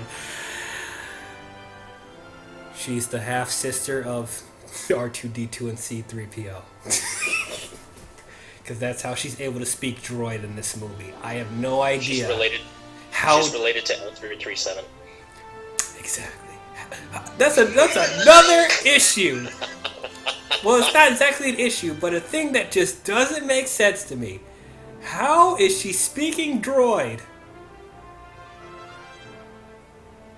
How does she understand what BB-8 is saying? Rey is who Lando and L337 created. Off screen. That's why L337 talked about sex. Oh my God! Stop! No! We can go on for hours. Please continue. Oh Jesus! But that's one thing I never understood. She can speak droid. Like I don't understand that. And then I think Luke and Anakin could speak droid. How are they speaking droid? Like what is going on right now? They didn't know that was a language you can understand. Like. Then again, if you want to talk about that, let's talk about how Han Solo could speak Wookiee in his origin story. Yeah, that's another thing. that doesn't make sense either. Whatever. Like they didn't even of all the things you wanted to explain in Solo, you couldn't explain. How does he understand the Wookiee? Like, come on, guys. Anyway, I want to talk about Kylo Ren with the mask. I felt it was too soon for him to take off his mask when he was interrogating Rey. Because that kind of took away from the emotional element of Han and Ben towards the end. Like, not completely, but it's like, I think it would have been more of an emotional punch if Kylo didn't take off his helmet until he faces Han. And then with him interrogating Rey, I think that should be more of an opportunity for Adam Driver to act through the mask, because that's what they did in the original trilogy with Darth Vader, he was able to perform through the mask, and it made it more emotionally compelling. So like when he's freaking out that Rey is resisting his force powers, like that could be a good opportunity for him to be like just show how shocked he is through the mask, you know? Because remember, early in the movie, like he did a really good delivery through his mask when one of the officers was telling him that that the droid escaped with Rey and Finn, and then he just goes crazy and destroys a data computer thing, and he's like, anything else? And then he says that they're with the girl, and then he strangles the guy. It's like, what girl? So it's like they could have had another moment with that when he's interrogating Rey. So like I would have waited to take off the helmet when he was facing Ben, and then that's when we reveal, oh my god, he looks just like him. Like, does he? Like I see the features. I do. I like that's his nose, that's his mouth. Like, yeah, he looks like him. So that's good casting. At least in my opinion, that was good casting with Adam Driver, because like I do buy him being Han's son. He does have some of the similar features. I just kind of saw it as like he revealed his helmet for the first time, and I got more shocked when I saw Adam Driver more than Kylo Ren, because I was just like, oh wait, Adam Driver's in this movie. I mean, yeah, I get it. It's just it's also weird because, you know, after he interrogates Rey, he puts the mask back on. So I was like, why don't you just keep the mask on him the entire time and just reveal his face when he faces Han? That would have been more emotionally impactful, because that's the first time we see. That's not only going to be the first time that Rey and Finn would see what Kylo looks like, but that's what the audience is going to look like. And then it's going to be, then they're going to process it, being like, you know what? He looks like him. I mean, yeah, but I still thought the way that they executed it was fine. I mean, yeah, it wasn't bad. It's just like there's this one little nitpick. Then again, if you did it in the way of like revealing his face for the first time at like the very end of the movie, then it's just like we're getting like much less screen time with showing his face. Oh, okay. Rather than like, you know, showing him with the helmet on, you know. But that's like, okay, that's another issue I have with Hollywood in general. It's like according to the contract, they have to show their face this % of the movie because they're a movie star. Like, I don't give a shit about that. I really don't. Oh, that's not my main issue. It's just like, you know, have us be more used to seeing his face more often. You know, that's my thing. I mean, yes, though you get plenty of his face in The Last Jedi, and like we all know, this is like the first of a trilogy, so it's not like the last time you're going to see Adam Driver's face. So it's like I think they could have sacrificed him being in the helmet more, and then having him fight without the mask. That would make it more exciting, you know, and more like dark. That's what really sold that lightsaber fight towards the end, because he's fighting without his mask, because he was in his mask the entire time, but then we get his gritty nature and see his delivery now, and so that adds another element to the fight. And also consider the fact that, you know, most Sith characters in Star Wars, the reason why they wear a mask is because their face is disfigured. So it would also be another shock to see when he takes off his helmet that, oh, he's not really disfigured. He's actually kind of a good-looking guy. It's like, why is he wearing a mask? Because he's trying to live under the shadow of Vader. And then Rey, when he fights Kylo Ren, he actually disfigures his face, giving him a reason to wear the mask. But then he doesn't wear the mask in Last Jedi or whatever. But I'm just saying, just like certain character stuff I would have tweaked a little bit, but like that doesn't overall ruin how there was. I guess. I don't know. I just never really put it into consideration. Right. Alright, so let's talk about Han Solo's death. A lot of that hurt. Watching it the first time, I was just, everyone in the theater was, oh. Yeah. Like everybody, like nobody was silent during that sequence. No. Well, they were, but like it was more like a Jesus. Yeah, not even Chewie. He freaked F out and blasted Kylo Ren in the side. And somehow Kylo Ren survived because plot armor. Oh yeah, and then he's just beating the side of his things to make sure his guts don't fall out while he's fighting. That's freaking badass.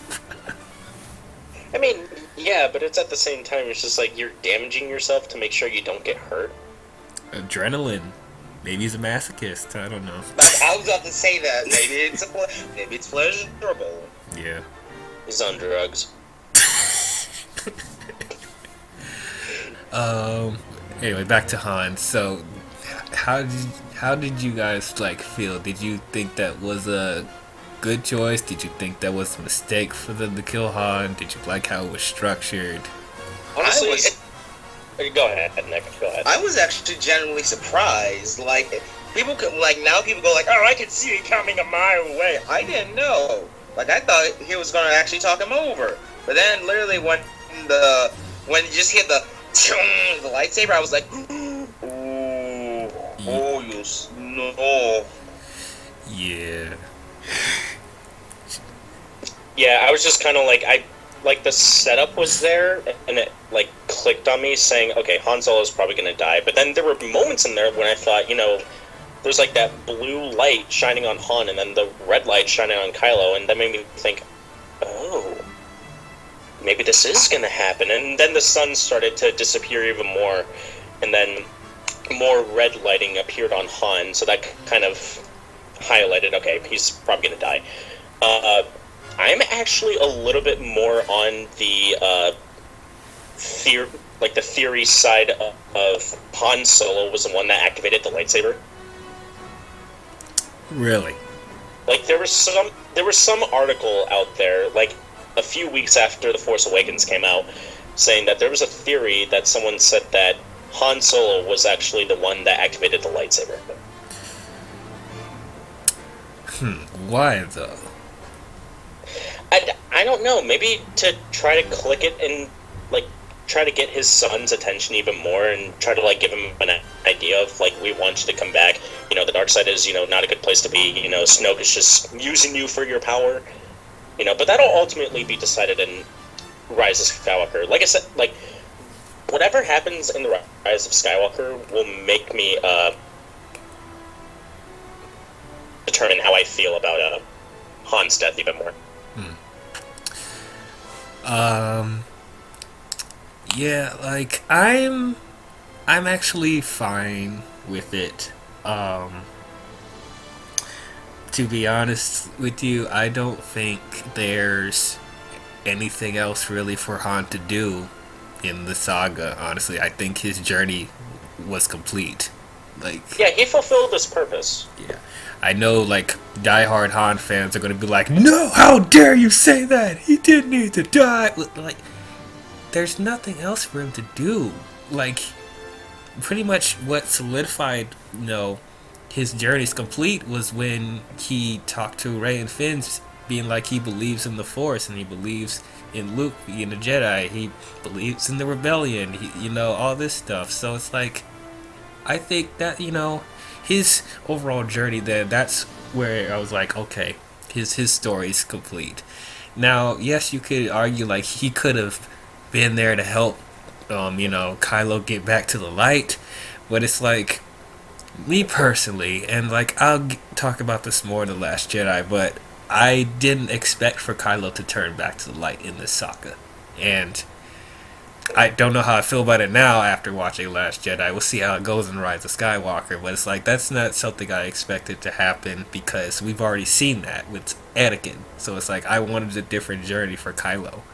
And I think with Kylo having this conflict about, him trying to get rid of the light inside of him, like, I think this is just like step one of his process. And then we remember at the end of the movie, Snoke was like, it's time to complete his training. So it's like, I wanted to see him get more powerful and more, hatred inside of him. I just want to see his transformation. I wanted to see him become like the big villain of the saga. I was okay with that. And then it's like, as far as, people saying, oh, you can see it from a mile away, blah, blah, blah, blah, blah. I mean, Yeah, it's not completely unpredictable to me. I was expecting it to happen, but I felt the exchange that Han and Kylo had, I still thought was effective. And as Ruby said, like the imagery with the red light and the blue light, like I just liked all of that, despite of me knowing that he's probably gonna kill him because. I actually saw that coming from the beginning. Like when he's talking to the Vader helmet, and he's like, help me figure out how to become, more like you." And it's probably gonna be like, he's probably has to kill his parents. That's literally that's the light that's holding on to him is his affection for his parents. So it's and like, it's also kind of like foreshadowing in A New Hope when Ben Kenobi decided to sacrifice himself instead of I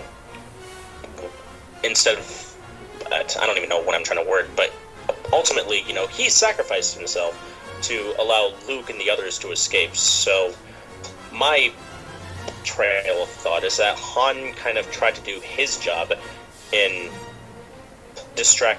not really distracting Kylo, but also trying to subvert him to the light again by activating the.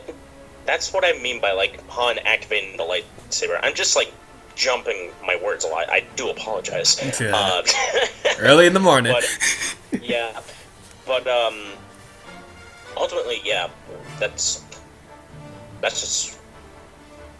where my trail of thought is that Han is trying to help the Resistance and Kylo by activating the lightsaber. That makes sense to me. I'm not too sure about that theory, but I do see where they're coming from with that. One other thing, like outside of the movie itself, in the making of this, I said earlier why I felt like Han was very enthusiastic in this film, like he had a lot more personality. I think the reason being is Harrison Ford, we know, does not like Star Wars at all, and he thought he was done after Episode 6, because that was the end of the 6-film saga, but then Disney's like, nope, we're making more, we want you to come back. So I think the only reason we got Harrison Ford in this movie is because he knew he was going to die. So I think, like, if I don't think Harrison would have been in this movie if they didn't kill him off. So he's probably very enthusiastic, being like, yes, this is my last Star Wars film, and I don't gotta be in any of them ever again. So, kind of a double-edged sword, I think, with that. Yeah, it's kind of a sad way of putting it, but at the same time, it's like, yeah, you get to film your own death scene. I mean, that's cool to do in the film industry. Yeah. So, like I said, I don't personally have an issue with it. I know there's, Han fans that are still kind of sour about it and whatever. And it's like I'm okay with it. I got my Han's worth throughout the saga, but there's a certain issue about his mourning that kind of bothers me. I'll talk about that more next month, but that's pretty much how I feel about it. Okay, so I think is that all my negatives? I think that's the main bulk of my negatives. Oh wait, okay, so let's talk about the overall rehashing of this movie. It feels so much like A New Hope. I could see it, but it's not like a big, ginormous issue. It's not. Like, I think they differentiate themselves enough to be like, it's not like like a copy for copy retread of the original. They have different elements of the film, and they have different characters. So it's like, it's not like it's a carbon copy. It's not like Ghostbusters and Ghostbusters 2, where they literally mimicked the first movie shot for shot. Like, it's different, It has different elements. It has different characters. It has different narratives. Yeah, they use similar elements to A New Hope, but it's like, can you blame Disney, though? when everyone was complaining about how different the prequels felt, like some people saying that it didn't feel like Star Wars, like you don't hear anyone saying that, I hated those prequels, but you know what? The worlds that they created was really cool. I wish they did more of that. You didn't hear any of that. You just hear like, oh, these prequels are terrible, and I wish they weren't canon. Blah blah blah. These are horrible. So it's like, could you blame Disney for trying to be similar to the original trilogy? Like, they were kind of put in a difficult spot, because like they're not oblivious to the criticism of the prequels. So it's like their main goal is to just bring fans back to their good graces, They like to remind people that, this is the Star Wars that you know and love, but it's like, it's for a new generation, it has a new coat of paint. So it's like, it's just to remind people that, we still know the essence of Star Wars. So it's like, they kind of had to, like Nick said, they kind of had to make it very similar to A New Hope, because not a lot of people today grew up with the original trilogy, So it's like, this is their way to introduce new fans, like, what that aesthetic kind of was, but at the same time being like, we're going to go in a new direction with these characters, So it's like, I don't have a problem with it. And then if you're going to talk about Star Wars feeling very similar, if you're going to talk about The Force Awakens being very similar to A New Hope, let's talk about other films that felt very similar to other sequels. Terminator 2, very similar to Terminator 1, narrative-wise. The only difference is it's an action film now, and the Terminator is a good guy in the second film. But literally, it's the same thing. They're running away from a Terminator, and somebody's protecting them from the future. Like, it's literally the same thing. And then Indiana Jones. Like, I love the Indiana Jones franchise, but literally, it's the same plot. Like, they're going after something. He gets betrayed by people. He's fighting some Nazis. And he has a love interest. Like, it's literally the same thing. The bad guys get what they want, and then you end up dying for it. Right. It's the same thing. Go to Aliens. It's literally the same plot. Aliens invading a spaceship, and the humans are trying to survive with guns. Whatever. It's the same thing. It's literally the same movie. Back to the Future. Like, I could go on and on and on. Like, the Lord of the Rings. How many final battles do we need to have? like, this is not the first time that sequels retreaded the same plot lines from the previous installment. Like, they've done this numerous times, and people love those movies, regardless of them having similar plots. So you can't just put Star Wars on this pedestal being like, it has to be completely different from the previous films. Like, this is a sequel, by the way.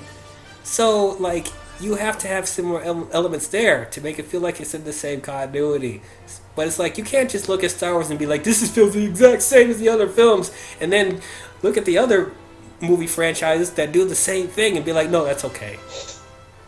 So I just never understood that argument. It was very hypocritical in my eyes. So, I never understood that. But, yeah, we covered a lot. I mean, like, the only things I really want to talk about is, like, the action sequences. Really, I thought the action was really exciting. From the X-Wings fighting in Starkiller Base, that was still an exciting scene. And shot at night, that was pretty cool. The way it was shot, very slick. And then them rescuing Finn and Han and Chewie on Mascanada's planet. That was pretty cool. You never seen an X-Wing literally shoot people from the grounds. Like, that was really impressive, how Finn was able to maneuver that big old ship and blasting stormtroopers. That was pretty exciting. Finn versus the stormtrooper was really cool. I wish that was Captain Phasma, but that's whatever. But still thought that was pretty cool. And, like, even with Finn fighting with a lightsaber, like, a lot of people are like, how is he fighting with a lightsaber? That's like, he can't do that. He's not even a Jedi. He shouldn't be able to use it, blah, blah, blah. I'm like, when was that an argument? Like, it's a weapon. Like, that doesn't stop someone from using it. I mean, sure, that's something the Jedi would use, but, like, that doesn't stop a regular human to use it. It's a weapon. Like, and then he's not, like, great with it. He still gets his ass kicked twice. So it's like, It's fine. I still thought it was cool that he was using a lightsaber. That's something you don't see. Like, someone who's not a Force user at all using a lightsaber. That's different. And that's cool. But yeah, I still thought that was great. And then that the fight that they had with Kylo Ren in the forest, that was really cool. That was a really cool lightsaber fight. Like, it was like really gritty. Like a very gritty lightsaber fight. Like probably the most gritty I've seen in the entire saga. Like just how grimy it is, and just like see the sweat and the intensity and the and just like Finn getting scarred from it. Like it was really intense. I liked that a lot. And just even the lightsaber sounds I liked a lot. Like the sound editing for that was different, but still felt like a lightsaber. It just made it feel more impactful, you know, just how he swings and the sounds going off. That's really, really cool. I'll admit, when Rey started fighting Kylo, it didn't feel as intense as the Finn and Kylo fight. Like I tried to get in with it like that, like the Finn one, but it's like it just wasn't as gritty because that's, you know, the Force is awakening in her, so it's making her do all this weird stuff. So I'm like, I was kind of taken out of it a little bit. Like I was really trying. I watched that fight like I don't know how many times, but when Rey starts fighting, I'm just like, okay, it's fine. And then you got that weird moment where it's like when they're struggling with the lightsabers over a cliff, and then Kylo's like, "You need a teacher. I can show you the ways of the Force." And then Rey is just like, "The Force?" And then he just takes a minute and closes her eyes and is like, "Is the Force awakening in her even more?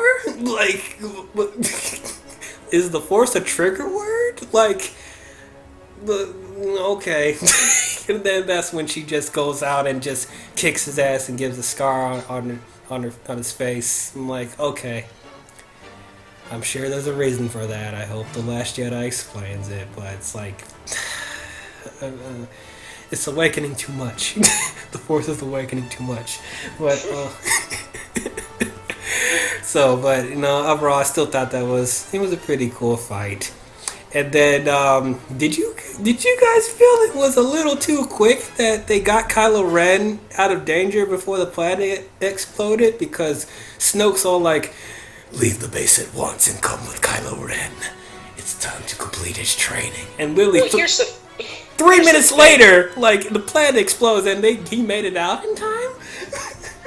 Yeah, we know after Kylo and Rey are done fighting, we don't see Kylo for the rest of the movie. Yeah. That's what I'm... So that... Yeah. How did he get off of the planet so fast? Yeah, that's what I'm saying. Disney's breaking the physics of Star Wars, bro. It's like, come on, guys. Come on. But yeah, so... I think that is all. I think that we covered everything. Anything else you guys want to add? Lucas Bay. Oh! Luke! Of course Luke's in this movie. Wait a minute. He's only in the last 2 minutes. Alright, let's talk about Luke Skywalker. Probably the most polarizing thing in the movie. Well, other than Rey. But it's like, he's only in it for like 2 minutes. Not even 2 minutes. It's like 30 seconds, maybe. Yeah. So, like, when Starkiller base is destroyed and they're all back at the Resistance base, R2 then decides to wake up. Okay. Cool. When they defeated the First Order, that's when I'm going to wake up. But until then, I'm just going to sit it out. Okay. The Force awakened in R2. I don't know. I don't know. But anyway, it's cool to see R2 again, alive and well. And then he has the other piece of the map that would have been very helpful in the middle of the movie. Yeah, like you could have, you know, transferred that to the Resistance before you went to sleep, but okay, sure. But yeah, BB-8 didn't have enough time. I was running out of battery. You run on batteries now? Like, come on, guys.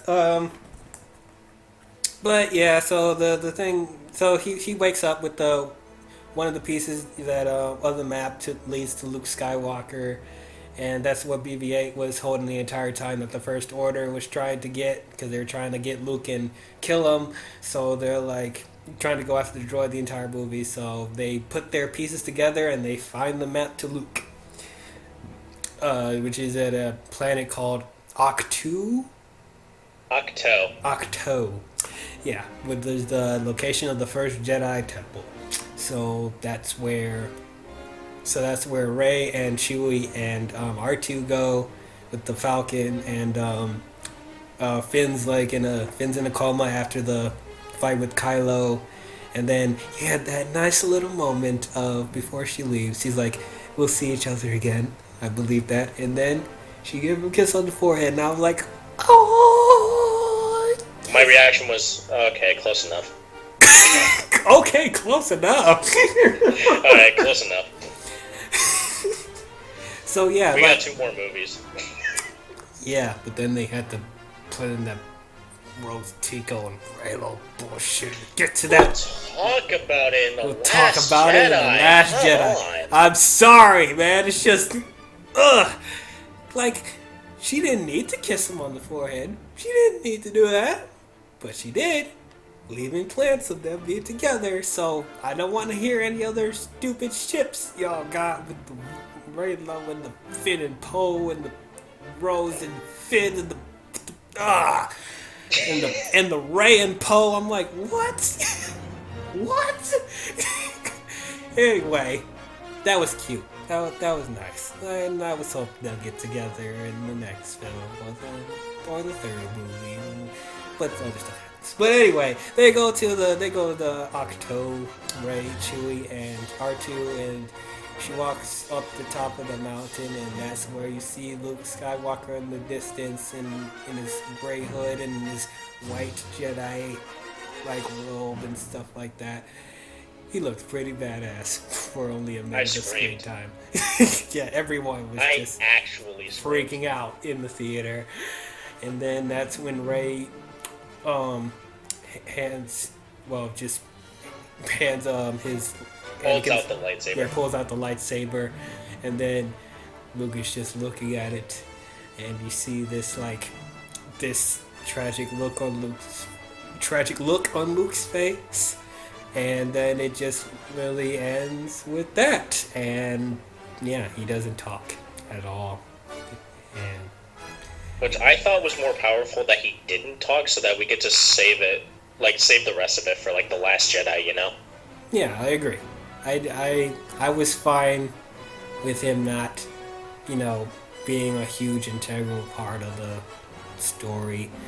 I was upset about it at first because, Luke is my favorite Star Wars character, so I wanted him to play a bigger role in this, since Han and Leia was a big integral part. But I was okay with it because the main conflict of the movie is trying to find Luke Skywalker.